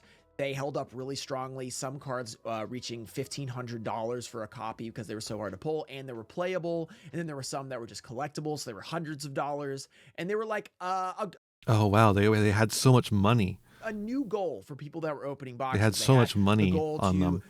These play pieces were so much money. They're super expensive and super collectible. Well, then Konami realizes just how popular these cards are, so they start printing. Konami started making the money instead of me. This other rarity that wasn't the same rarity but looked a lot like it, called Quarter Century Secret Rare, that came out for the 25th anniversary. And they started reprinting those Starlight rares as Quarter Century Secret Rares. And instead of the uniqueness and the coolness and the rareness that the Starlights had, they're the complete opposite. They're not unique because they look like the Starlight rares. They're not rare because they started by making them fairly hard to pull, and as they went, they just Ruxian is surely an authority on modern Yu-Gi-Oh! I mean, you've seen how many tops he has. Every single pack. Then we also just have awful cashing in on their reprint choices for even the highest rarities to the lowest rarities. Like, example, Trishula had an import Starlight rare, and for people that I don't give a shit about Trishula. Don't know, this is a card that should not have been in the set. They brought it back because it's super popular and gave it this high rarity. And then there's another high rarity called Quarter Century Secret Rare that just looks absolutely the same except for the name and a stamp. But if you have somebody that doesn't play Yu-Gi-Oh! And you're looking at these two different cards, that looks about the same to me. Only in certain lighting. Like legitimately, I have 25th Quarter Century rares right here next to me. The stamp is pretty clear when you see it in person. Like we were talking about it earlier, but like if you have it in person, the stamp is actually pretty clear to see. It's the same foil. It's just bad to take a picture of. Same kind of prismatic square secret rarity glossed up all over the card. And so that dude is talking about shiny cardboard. That one was way I want you to remember that. And now I want you to keep that in mind the entire time House of Champs and Ruxian are talking, is that they are talking about cardboard with a little bit of metal in it. More popular ones that's going to get re-waved, yet here they go, just going. Do you own any Starlights? No, surprisingly not. Again for high rarity, making a lot of the collectors leave. Simo long term actually coined this, and I latched onto it because it's very true. There are 3 different things that make a Yu-Gi-Oh product great, and that's Oh boy. Okay. Get out your pencils. targeting collectors, players, and casuals. And when Those are the 3 markets. Yeah, I guess. For the record, before you keep going, I did not tell him to say this, but I did say this earlier in the video. I just want to clarify. I did not prep him to say that, so go on. Those are the 3 markets. I don't think you want collectors, though. You look at Pokemon. Pokemon has the collectors. Can you find Pokemon product? Go on. You did coin this phrase, I actually took it immediately because it's so true, and I've used it for a long time. When you get all 3 of those together in a product, that usually makes for the perfect product to sell, because you give something to the topping, you give something to the person that just kind of checks in on Yu-Gi-Oh product, and then you give something to the player base, and the player base often is another huge driver in secondary market. I like how the player is an afterthought here. For a set and a set selling and people wanting to play those good decks and follow those top players, and now that's the only backbone that Yu-Gi-Oh has. It's all on the meta. It's all on who's playing what. Good. It's all on that because the collectability of the game has slid so downhill because they just keep doing it. Now, a lot of people think collecting is dead. It is not dead. There's still people buying up stuff and going. It should die. I brought up this card so many times. Silent Magician level 8 just almost doubled in price over time. I have my one for my collection. I'm not trying to resell any, but that's an example of a card that was just grossly undervalued. And some people are still checking in and collecting, but that's a 1 per every 2 case card from the final duel of the DM era. And it's selling for $22. A card like that used to would have gone for 200 plus. Now it's 1/10 Oh, now it's affordable? Oh, no! of the power that it should be. And then the other 2 things, let's be real, they print way too much Yu-Gi-Oh product. There's a Yu-Gi-Oh set every freaking 3 weeks, and that really drowns out their choices for reprints. There are too many Yu-Gi-Oh sets. I would like to slow down the rate at which Yu-Gi-Oh sets are released. And then there's no current running anime. They even ended Rush Duel over in Japan, and they're not running that anymore. There's the Chronicles thing, which is shorts. They're like what Pokemon has and puts out on their YouTube channel, but they can only put out so many of those, and Yu-Gi-Oh does it at the pace of a snail comparatively. Like, there's so many heartstring ones for Pokemon, and then they have a running anime, and then they have so many things. But Pokemon is the biggest merch company in the world. It's kind of apples to oranges when it comes to Yu-Gi-Oh, but Yu-Gi-Oh is a top 25. They have the money to put into things, and Konami chooses to often draw from it and put it elsewhere. If you look at Master Duel's profit based on what I just don't care about any of this. About them in a report, they say that Master Duel is likely The Chronicles thing pisses me off. Red Lord Soga, why they stop in favor of fucking Charmers? I don't know, man. I don't know, dog. Like, it's just. It is crazy. So why did they not do anything with Sky Striker? Why did they just piss around with Sky Striker instead of adapting the really cool manga? Food chain of how it works as like a store owner and what we're seeing as the result of that. Well, it's really bad for store owners. Charmers is a filler season, maybe. Stores that have completely dropped it. I've seen some. They hate Yuri. They do hate Yuri. The anime department hates Yuri. When you buy from distributor, there's a misconception that store owners get to buy it at a very low percentage. It's not actually true. Distributors charge those store owners a high percentage. It's like 70, 80, Kids 90%. Bizarre Adventure. I don't know the exact numbers because I'm not a store owner, but they're paying almost Sprite the full Dust MSRP Crusader. of the box. And when it comes out and it's then worth half the MSRP, the store owner loses that much money. And you might think, well, just don't buy Maybe that Springen's Crusader? Ooh, that's better. That's better. Springen's Crusader. With these pre-orders, they have to pre-order just like we do with pre-orders. They have to tell the distributor Springen Ball Run ish ahead of time. I'm interested in that set when all they have to go on is the name of the set and maybe a 1 or 2 leaks. Maybe if they're lucky. So they're pretty much guessing based on the past history of other sets how much they want. And you can go, okay, we'll just try to. I miss when this order video every was once in a while. complaining about Time Another Wizard. Can we go problem back is to with that? distributors, Because this they is see even you're more only gonna nothing. order sometimes you're in inconsistent order. They're going to lower your allocation. Sword They're Soul gonna give you less Crusader. boxes when you actually do put it in order. So eventually you just get squeezed out using Golden Sword Soul Wind. as a Yu-Gi-Oh store or Yu-Gi-Oh vendor or whatever, somebody who has a brick and mortar, You have to decide. I'm either taking a big L on most of the products for Yu-Gi-Oh in order to stock Yu-Gi-Oh. Can we go 2.5x speed? That's the choices you have to make. So a lot of people Oh. are making the choice of, I've got Pokemon over here, which I'm going to make money on. I've got One Piece. I'm going to make money Stay in Pokemon. on that. People are coming in for it. Yu-Gi-Oh, I'm literally losing money when I place the order. I lose Then get thousands out. of dollars depending on how much I order. So it's just not very attractive. As a business owner, it doesn't matter if you're a Yu-Gi-Oh fan or if you... Really, the people I hear that are still doing it is because they have a Yu-Gi-Oh community. They have people that are coming into the store looking for Yu-Gi-Oh specifically. That is how it should so be. they're stocking it. And they're taking that L just to keep that community there. and keep It them in the shouldn't be store. fucking people individually buying product and hoarding it. It should be stores buying it to sell to players.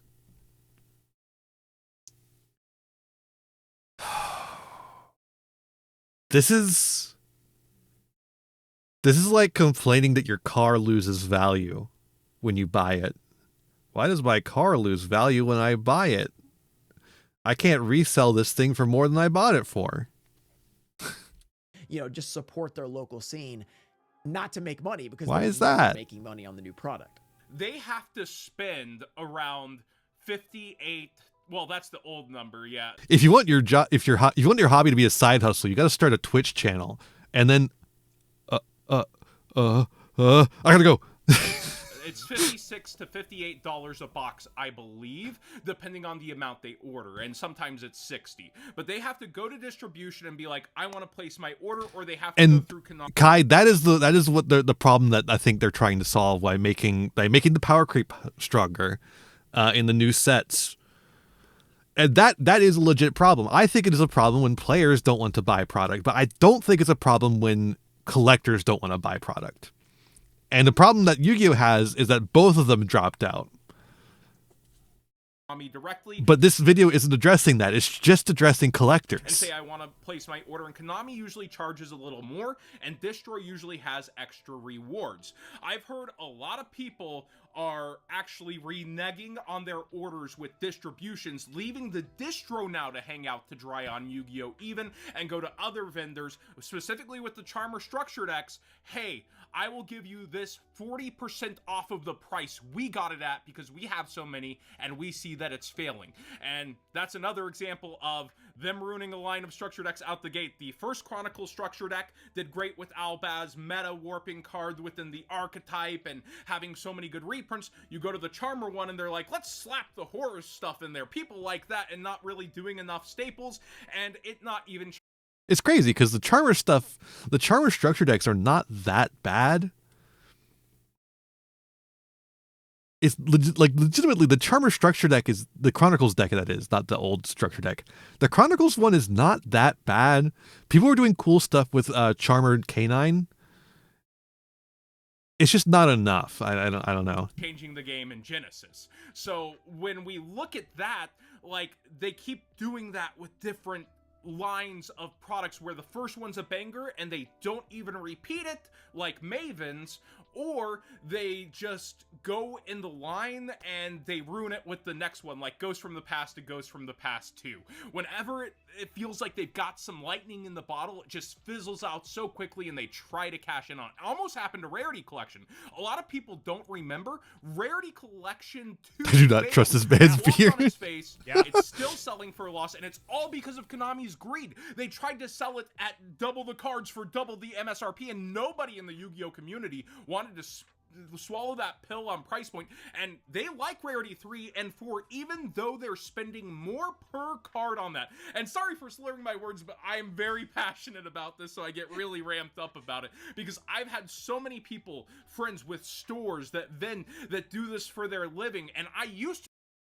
Any players? Do you know any players? Do you know any people who play the game Yu-Gi-Oh? To do this for my living before I switched to YouTube and stopped doing it because YouTube was so successful for me and streaming was that I didn't have to rely on it anymore, and I didn't even have time for it. At this point, I got out at the right time in a lot of senses, because I would have had so many high-end modern cards that just flopped on their face, and so their inventory... Are the two guys arguing? No, they're all saying the same thing. At losses. It's just not good for stores. I was about to say, that was going to be my next question to you. How do you feel like the full arts are going to change the formula here, if at all? It's hard to know right now because all we know is that there will be those extended border cards and there probably will be Grandmaster Rare, which is a serialized rarity. We don't have any information on whether we're getting Grandmaster Rare in English or not. I don't think it's safe to assume that we're going to get it. I don't think it's safe to assume that we're going to get it. We could get it. We could not get it. It's very up in the air. Yeah, no, I agreed with the first part of this video where we're talking about we want several supported formats. Great, awesome. And then it's just like devolved into fucking collector nonsense. That's probably going to happen. Now, that in and of itself can't just fix the supply chain and how they're doing this and how they're reprinting stuff. Like if they... Konami, okay, here's one thing, and then we're not talking about it, but we need to be talking about it. Konami needs to treat OTS as better. Like the way the Konami contract works fucking sucks. Come out with these extended... You got to buy everything. Even if we get if a stinker product we have, to be an OTS store, you still have to buy everything. Well, overframe. OTS as a official tournament store. Cards, and then they, the next set they just reprint them again in the... That's the people they give prize support to. Same card. And then the cards, they lose the value of... So if you want to keep that prize support, any sort of... you have to buy every set. The card that they get is actually going to, be worth anything. If they just reprint it and it's like, okay, well, you know how I really liked Starlights before. It was great. I had them for a few years. They were awesome to collect, and then they got cratered, and I lost all faith in Konami. Well, people are still dealing with that. They're dealing with just trust issues with Konami. It's like, can I trust them to get these overframe cards? You shouldn't trust corporations. I'm sorry, dog. And if Konami proves that, okay, these overframe cards are going to be collectible, they're going to be valuable, and the thing is, they're doing them in Ultra and Secret Rare, so they're probably not going to be that valuable. That's the... Okay. They're doing the non-full arts in Ultra and Secret. That's the thing. The Grandmaster Rare with the 100 each or whatever, if that comes out, those will be valuable, but so few people will have them. Will it be... There's only going to be 100 of each serialized It'll one. Probably help the boxes sell because, you could get a 1 in 100 card worth 20 grand or something like that. But if you don't get them, you get the other overframe cards. But, okay. It will make the boxes sell. Will anyone open them? We're talking a lot about collectors, but we're not actually talking about collectors. We're talking about scalpers. These people, and you can see this by looking at the Pokemon community, they don't open product because that is a gamble. If you open sealed product, you are gambling. Sealed product by itself has a value, a guaranteed value. If you open it, you will lose. Almost guaranteed, you will lose. So they sit on it and sell it later. And that kills a game. That kills the gameplay of a game. It will absolutely destroy the Yu-Gi-Oh! Singles market. If these fucking freaks come into our game.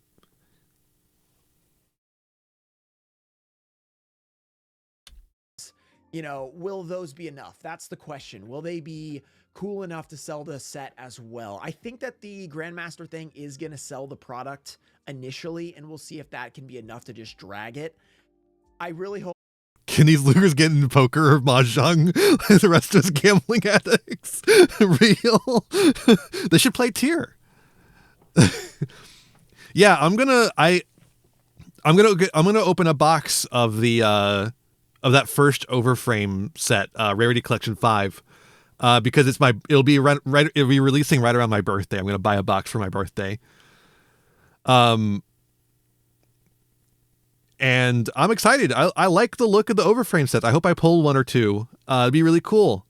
I think overframes are great for Yu-Gi-Oh! I think they're so fucking cool. What I don't want the overframes to do is to bring all those fucking Pokemon scalpers into the game. And I'm really worried that they're going to.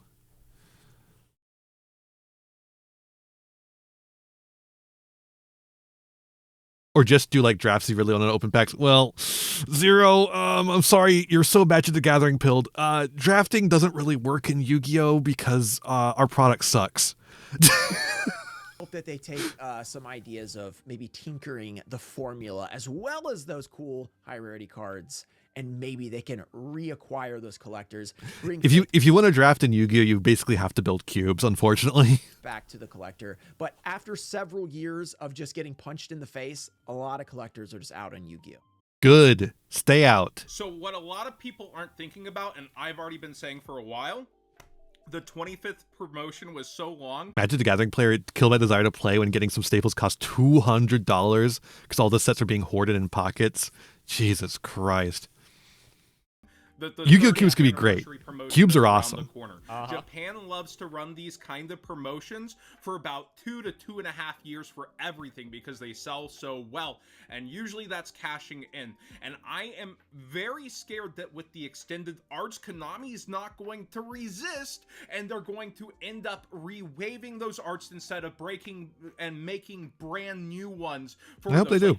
I would love to have more of the full arts in circulation. I want to see that in a 10 and it's full art. They're already making other versions that you can access to play. The system they're making initially is very good, but if they can't resist temptation and they go back in and they dip in to sell other products with it, I hope they do. Making a brand new full art for this I hope they card, do. and even that still competes with it to some degree, but is much better than what would happen. Then we have print every card in every rarity. Correct. Correct. Of no return other than I think they have a couple bullets in the chamber of cycling sets, or actually I gotta say, the one thing I gotta say about rarities, like printing a card in every rarity. I love diversity.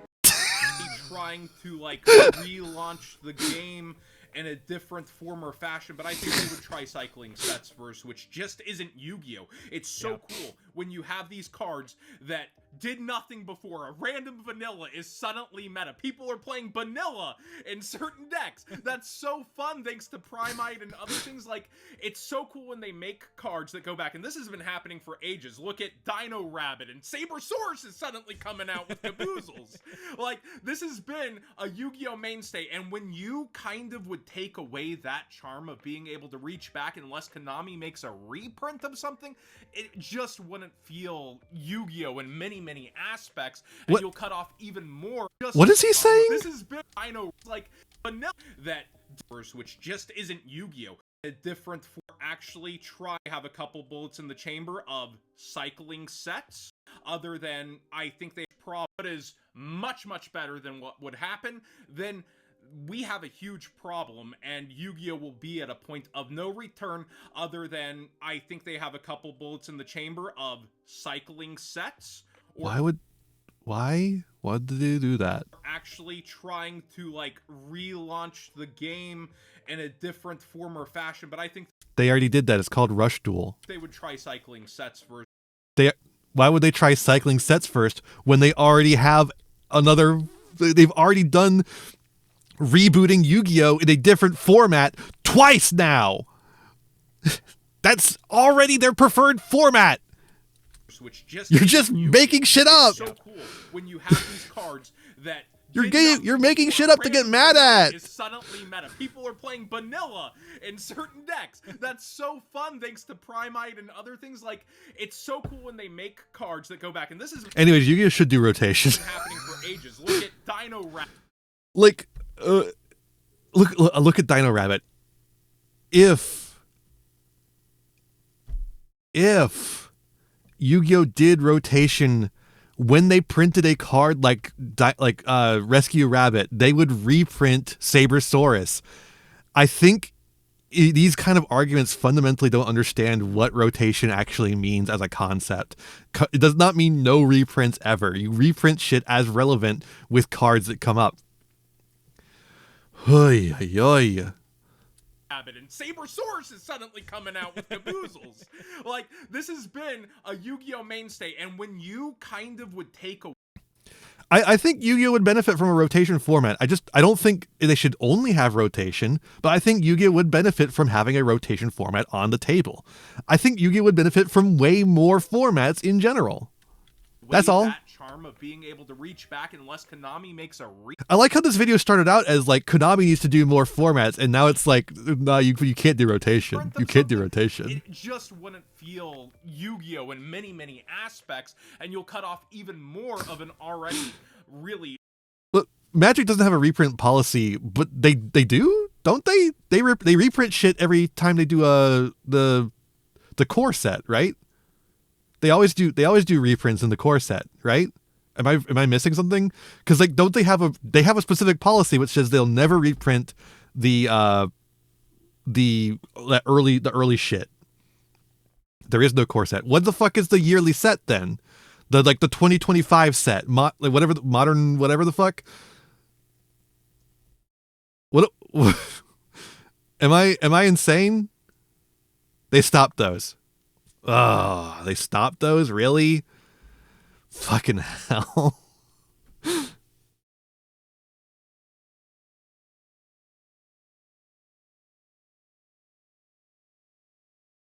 Everything but the reserved list is okay to reprint, but they don't.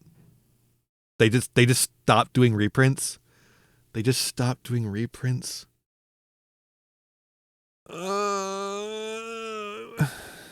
Look, we may have problems with Konami, but at least it's not Wizards of the Coast. Walking away both player base and store base, and that's holy shit, dude. Also is store. They probably stopped doing reprints because of Commander and shit, so they could have all this speculator shit happen. Are the lifeblood of Yu-Gi-Oh! It's where we play the game, and with so many taking hit after hit after hit and starting to walk away right before a rarity collection, like, it's a really bad sign because so many were placing their orders trying to. There should be a Black Lotus in every Magic the Gathering pack. True. And without those extended arts, I was already saying this rarity collection will fail without them, because if you go to the description page, all but 2 of the cards they've mentioned already had a high rarity between OTS packs. Like, I see. So I was not going insane. My information was just out of date. Okay. I love that with every time I think I know what's going on at Wizards of the Coast, they just like get worse. Chaos Angel and Fenrir, or Trishula, like I mentioned, already has a Starlight and a QCR. So does Zeus. I think Zeus has 3 of them already between QCR and Alter Art Starlights and stuff.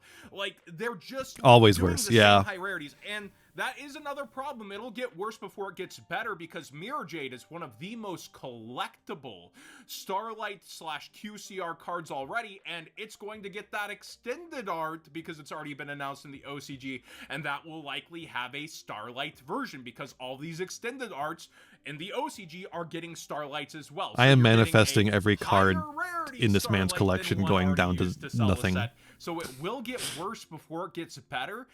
But, like, they're trying to set the new standard, and they have to not ruin the new standard as they have with every rarity. And I actually want to go back. Yeah, at this point, Magic the Gathering and D&D are like the only things making money at Hasbro, because Transformers started dying. Used to actually be over-romanticized.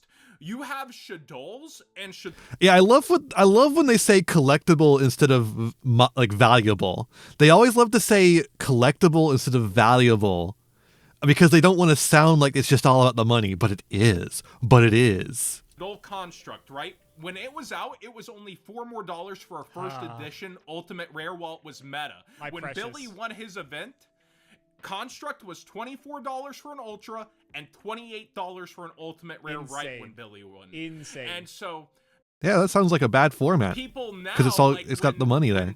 COVID happened and people were going to pass formats and things were coming back in.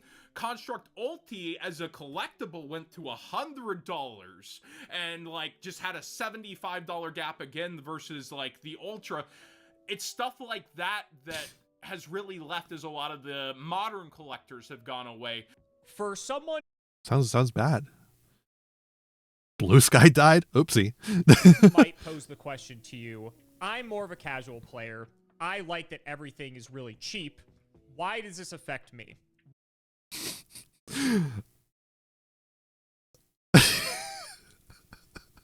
Oh man. What could they possibly say to this?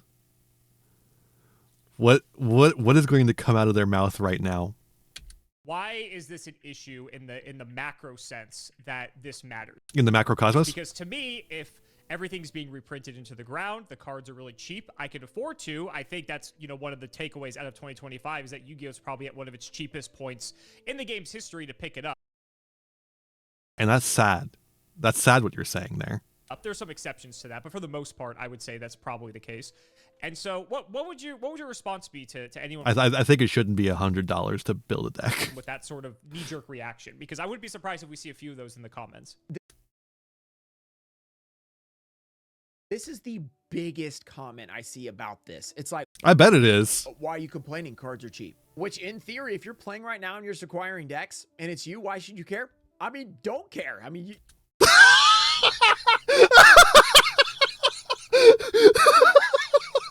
Okay. Thank you. Thanks. I will continue to not care. Thank you. Don't care. Okay. Yeah, I won't. Dark woke Ruskson.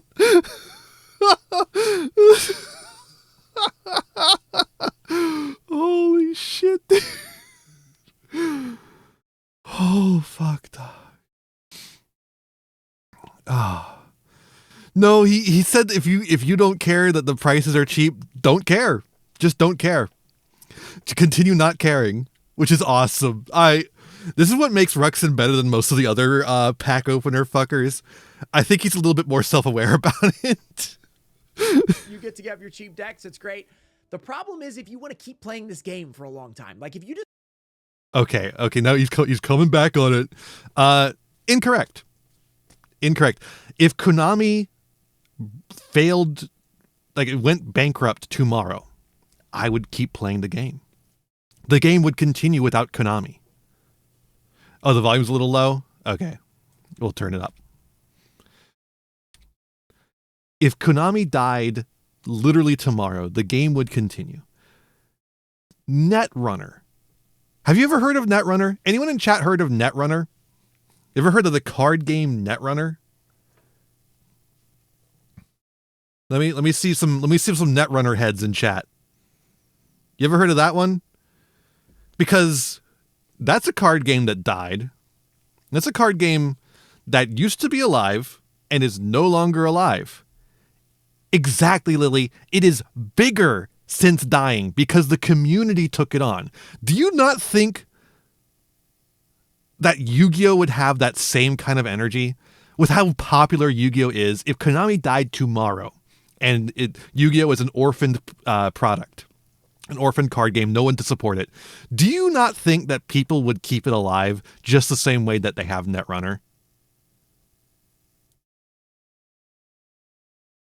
I think they would. I don't think they would just give up on it. I think people would make new cards for it. I think an organization, some sort of fan-made led organization would form around it. This means we should dismantle capitalism and seize the means of card game production. Exactly. Just care about it for 6 months, you're going to be fine. You're going to have a cheap deck. You're going to enjoy it. But the Yu-Gi-Oh card game might not last a few more years at this current rate. Dude. Oh, it's gonna die. Oh no. Oh no, the corporation that makes your fucking card game awful is gonna die. Oh no. They're so cheap. Now, I'm not saying we want expensive decks. Like, there's a balance where you can have these cheap decks that are existing right now and also have a high rarity chase. Like, I was just looking at Pokemon the other day, which I know the TCG is a little bit different for Pokemon, but there's like 2 cards in Phantasmal Flames or whatever it's called that are over $100. So the difference between Pokemon and Yu-Gi-Oh is that Pokemon owns its own distribution network. If scalpers start hoarding up a bunch of Pokemon product, Pokemon Company can continue to print that product into the ground to prevent prices from getting too high for children to play it because it's a children's card game. They are adamant in their goal of keeping the game playable for children, which is admirable, I would say. Yu-Gi-Oh does not own its own card printing and distribution network. it does not have the ability to fight back against scalpers the same way Pokemon does. Like 2 big Charizards. Whispery Brew, thank you for the follow. I'm sorry, Blue. And everything else down there is like 15, 10, 5. Like, and that set's still, really popular. Like, people are buying it. There's a couple of cards that are expensive. They're just collector cards. There's a low rarity of the cards. Like, you don't actually have to have every card be expensive for a set to do well, right? Yeah. You can have these Yu-Gi-Oh sets with a couple of chase cards, which I'm hoping. Why is Simo agreeing? Hasn't he always been the buy singles guy? Grandmasters are able to do it. They are so limited, though. I'm curious to see how that's going to factor in. But you can just have a couple of chases in there, and the rest. They should get Walter White. I assume that's what the reference. I've never actually watched Breaking Bad. He runs a chicken place, right? The cards, Los Pollos Hermanos, something like that. Rarity, even some of the chicken middle people rarity can be cheap, and you can still play your deck, and it can still keep that box price up. And then people will say, well, I don't want my boxes to be expensive. And it's like, yeah, I get it. You want to open boxes for cheap. It's great. It just is not long-term sustainable. As I was talking about earlier with the stores, they're making that decision. Okay, so this part here where the stores should not have to be selling their product for lower than what they got it for. That part I agree with. Well, at least to a certain extent. I feel like at a certain point the store should probably be, discounting stuff. I don't necessarily think that there should be so little product that you sell out of all of it. That seems like a problem as well, right? There should be enough product to where some of it gets sold at a discount, but enough of it is sold at full price that the store makes a profit, right? That's how capitalism supposedly functions. But when you invite scalpers in, that's not the situation you have. You have the alternative, which is that you can't find product. To lose money, and as a business you can only do that for so long, and the reason they can do that, a lot of them right now, is but I think the solution doesn't necessarily have to be inviting scalpers in. It is making shit that the players want to buy. It's because Pokemon and One Piece are carrying. Like, One Piece and Pokemon are making them so much money don't even get me started on One Piece scalping. Oh my fucking god. Can afford to take that loss in the Yu-Gi-Oh space to keep the Yu-Gi-Oh players there. Now what happens if everything goes down? Because guess what? This is card games. When something real happens and the market goes down and Pokemon's not, $1 billion a box and you're just automatically making money with your allocation, and One Piece is not like in a huge bubble or whatever, which I don't get carried away, One Piece fans. I mean, it might be real. Who knows? But it's a bubble. It's going to pop. All this isn't just going to be like insane all the time. Like, at some point, Pokemon, One Piece, and Yu-Gi-Oh will all be down, and those shop owners are gonna have to make a decision. Which one do I cut? Probably the one that's been losing me money for years, and now that everything's down even more, it's down like in the tank.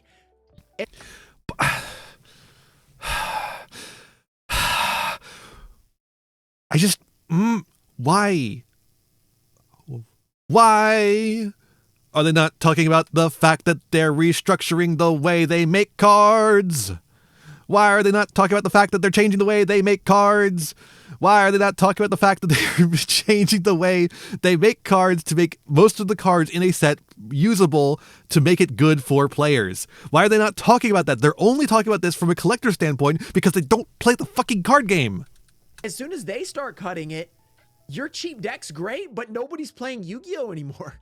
So like you don't have a deck. Like, there are no tournaments. Nobody's playing it officially. Konami stops running tournaments. They're like, why would we run a tournament? Nobody buys our product. We lose money on these tournaments anyway most of the time. So, all right, no more YCSs. Oh yeah. When there's no YCSs, nobody steps in to do tournaments. As we've seen from COVID, I think we can all agree from COVID that when nobody's doing when Konami doesn't do tournaments, nobody steps in to do tournaments. Not a single person does. Locals are cut out. Okay, I guess from the start of Master Duel, nobody steps in to do tournaments. So nobody does cheap because you're not using them anymore. So there's a long-term consequence. It's like, yeah, so sure, the COVID tournament series, the Master Duel tournament series, the ARG, all failed eventually, but that's because they're competing against a guy you can't compete against, Konami. That could happen down the road if we continue down without Konami. A really big Edison tournament. There's one that hasn't failed yet. Like, bah. scalpers. The people taking all the losses are the store owners. Konami. And scalpers. Scalpers are taking the losses more so than the store owners are. Store owners are taking losses, and that's bad. To be clear, it is bad that the store owners are taking losses. But fuck scalpers. Still sees its profit margins. Again, I think you can solve the store out. owners by catering to players instead of scalpers. But if the stores take all the losses, you're not going to have stores to play at. Cast your spells on them. Shoot them with fireballs. Anymore. You're right. And that's what makes it great. You can have the not paper version. You can have Master Duel. But if you want to go to a local, shuffle up, talk to somebody about the game and play, and play for prizes like in person, you're not going to have that anymore unless it's hosted directly by Konami, and you can't have that. Unless it's hosted directly by Konami. Unless it's hosted directly by Konami. You won't have that unless it's hosted directly by Konami. There's nobody else would host one. No, not a single other person would ever host a Yu-Gi-Oh event ever because of bad sealed product. Nobody would ever do that. Not a single person would. Nobody in their right mind would ever host it. Nobody would do that. Nobody would do that. People don't like to have fun. Fuck you. People don't like to have fun. They like to make money. As a sustainable model for a card game, and your card game will die without the stores. Yu-Gi-Oh sets having negative value on release for store owners creates a vicious cycle of store owner takes a loss on a product before it even legally circulates. Even at reduced prices, products just sit on shelves. Store owners get frustrated with getting burned time and time again. Why are you having fun the store wrong owners way? Stop carrying Yu-Gi-Oh. Store owners stop hosting local Yu-Gi-Oh events. How many times are you going to use this one scene? Person, players stop buying product and either move online to Master Duel or a completely different hobby entirely, whether it be a different TCG or not. All of these barriers make... Also, that's another thing. Konami will never die because Master Duel. Yu-Gi-Oh will never die because Master Duel exists to subsidize it now. It's increasingly difficult for both casual players and collectors to either enter or maintain being part of the wider Yu-Gi-Oh community. Master Duel will have to stop having whales support it for Yu-Gi-Oh to fully die. Players. Several competitive players have also moved out because Master Duel doesn't exist without Yu-Gi-Oh cards filtering in. So you have to have some way for Yu-Gi-Oh cards to come into the format. Theoretically, they could just end physical product and just have cards come in digitally, which they've experimented with having some digital first cards at this point, but they don't do that very often. Remember when they said they don't make cards specifically for duelings? Yeah, and I also remember many times that Konami has lied to us. For one reason or another. And it's not like there isn't strong competition in just the TCG space alone. Pokemon, Magic the Gathering, One Piece, even the current Disney Lorcana world champion is an ex-pro Yu-Gi-Oh player that I've done a video with on my channel almost a decade ago. So Lorcana mentioned. Ultimate Scalper game, Lorcana. Are you fucking kidding me? What's Konami's response to all of this? Well, new pricing was introduced for making Day 2 and Top Cut of YC. Okay, so new pricing. Change in the way sets are made. Improving the card pool of sets. And, of course, the full arts and shit. Level events in the form of Frame exclusive breaks. stamped promo cards or promo card packs, in addition to the pricing that was already offered. A new lower-powered, officially sanctioned format in Genesis format that allows low-powered archetypes to be viable, helping sell new product as the result of Tier 2. Which I wish it wasn't the thing that Genesis was for, but apparently it is. Low archetypes now being viable in a competitive setting, whereas before about 95%, if not more, of most Yu-Gi-Oh products were considered bulk. But again, they're changing the way Yu-Gi-Oh products are structured to prevent this from happening in the first place. And of course, we can't forget about what's most likely on the Not only are they're changing it on the OCG side, so it's not like anything Konami of America can do to stop that from happening. thumbnail of this video, the full arts. Full art cards aren't exclusive to Yu-Gi-Oh! In fact, almost every other card game has had full arts in some way, shape, or form. So You said that before. why has it taken Yu-Gi-Oh! So long to follow suit? They've been doing them in Rush Duel for a long time. Sales pressure. Konami needs a surefire... Like, they've been doing them in Rush Duel for a long time. I literally have no clue why it took so long for them to bring them over to TCG. Only thing I can figure is that they were perfecting them in Rush Duel, and then they had this like emergency situation to where they needed to put them in the TCG. way to I don't know. reinstill confidence in their product so that there's a reason to buy it. And this is their answer. Full art, frame-breaking cards featuring some of Yu-Gi-Oh! Like, this video is all about what Konami is doing to respond to market pressures. But the fact that it is not talked about the OCG side of things at all feels insane to me, because this is where the changes are coming from. Like the full arts, the change in the way that cards are made to make them more viable as a whole. Like we're getting basically like 2 waves of support in one set now, instead of it being boxed out over 2 sets and then a bunch of pack filler added in. All these changes are coming from the OCG side because they're having trouble selling these cards in Japan as well. That's what made them freak out. It has nothing to do with the TCG. They don't give a shit about us. They started having trouble in the OCG. And so when you're talking about this, you should be talking about the OCG's rarity structure and not anything to do with the TCG. Because they don't give a shit. They don't give a shit.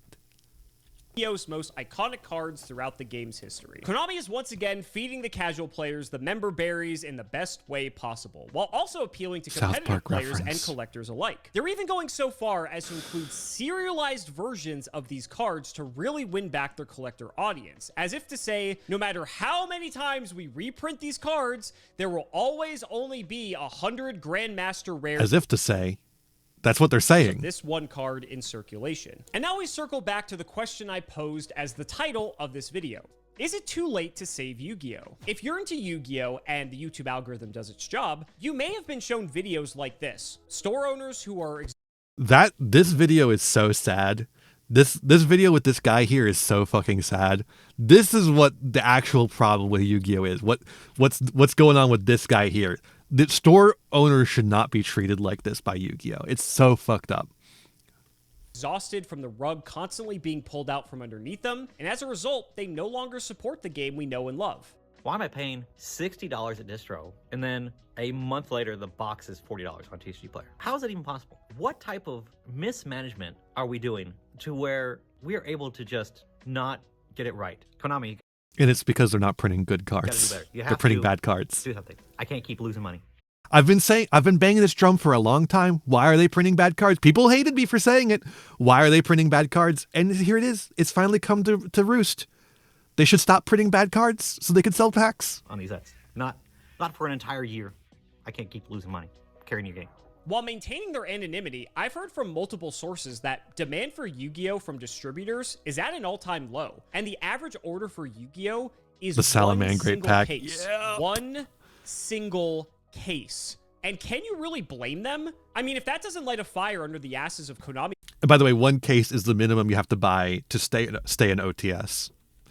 1 case is the minimum you have to buy of each product to stay in OTS. ...the executives to make sweeping changes, then I don't know what will. While the future looks optimistic, it's Konami's responsibility to continue making these improvements to keep us enfranchised in their IP. It's not 2003 anymore. There's more competition than just Pokemon and Magic the Gathering. The anime that got... Okay, come on, be real. Be real, though. People hooked on Yu-Gi-Oh is a What, are they going to play Riftbound? They're going to play League of Legends, the card game, again? Exist. As someone who's played Yu-Gi-Oh since its inception, I know that when Yu-Gi-Oh is at its peak, no other game compares. And while the game we know and love has metamorphosized into what I've coined the fighting game of card games, sure, it still satisfies a core audience, but it doesn't have to be the only way for people to enjoy Yu-Gi-Oh, especially at an officially sanctioned level. At the time of recording this video, I've noticed that countless friends and acquaintances have slowly begun to distance themselves from the game, if they haven't already, and I'm putting myself in that category. And so I've sort of... Yeah, I've noticed. begun to ask myself the question, why now? What changed? And why so many of us at once? Because the fucking format's not fun. And if you feel like you're also in this camp, I'd love to hear from your thoughts down in the comments below, because I don't think this is a coincidence. At the end of the day, I just hope it's not too late for Yu-Gi-Oh. Oh, we should watch Why It's Weird to Suck at Warcraft. Maybe we'll watch this next time. That is a really long video, though. We'll watch it like 1.5 times speed. That's about max I can handle is 1.5. I can't handle 2 times speed.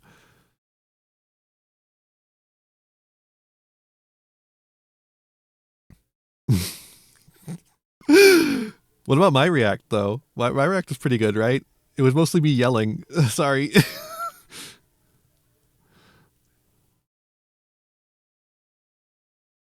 This is correct. The editing was pretty good here.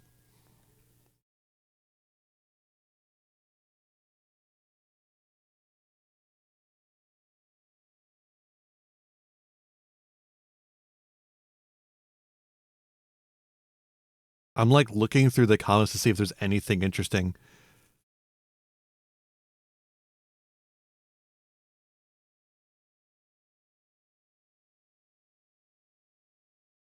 Oh, here's something interesting.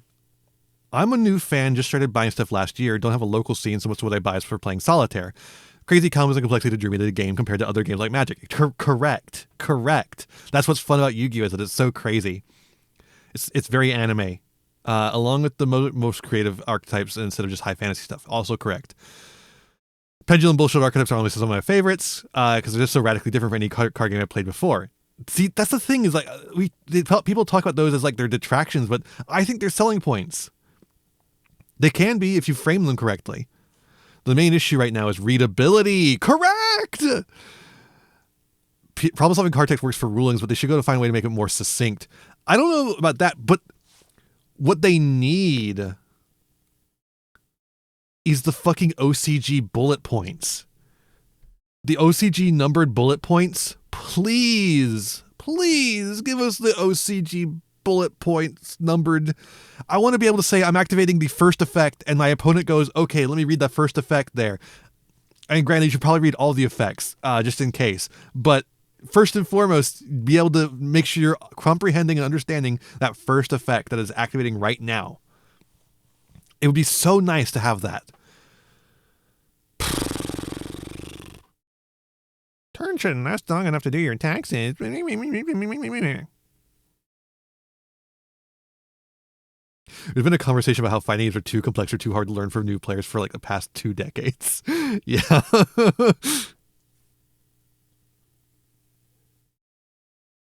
Bullet points make it easier to read all the effects. Exactly, yeah.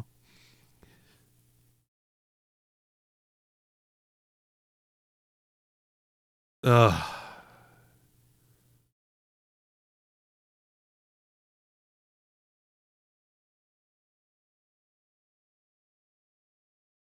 Anything else good? I'm fairly aware that domain format is something that exists. Yep.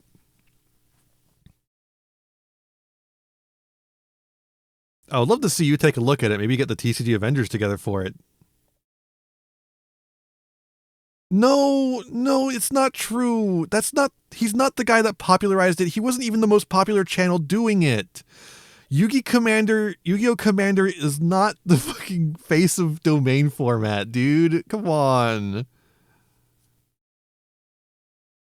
Come on.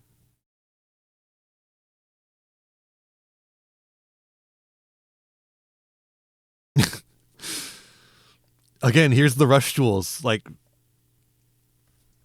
that is another important thing to recognize is that this is in conversation with rush jewels in the Japanese like market. They're competing against themselves. They're competing against their own product, rush jewels. Okay.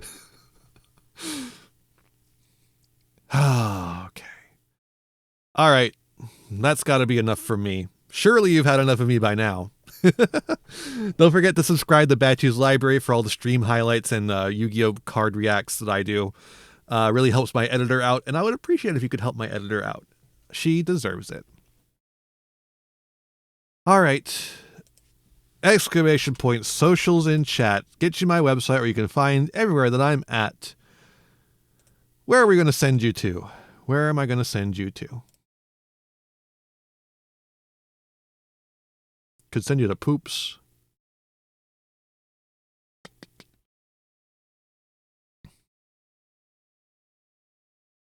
I'm not going to send you to Peeps. I'm not doing that. Why didn't we say that at the start of the video? Like which part, the Rush Duel or the Batchu's Library? Because I did say the Batchu's Library at the start of the YouTube part of stream. All right, let's go with Let's go with Lilycat. Lilycat playing Deadlock. Lily mentioned a different Lily mentioned Deadlock earlier. Oh, riffing on Farfa, starting with the like and subscribe. Oh, that's true. All right. A different Lily mentioned Deadlock earlier. I'm sending you to Lilycat playing Deadlock. Have fun over there. When you get over there, be kind and courteous is all I ask of you. And with that said, be kind to yourselves, be kind to others, and have a wonderful rest of your day. Bye-bye, everyone.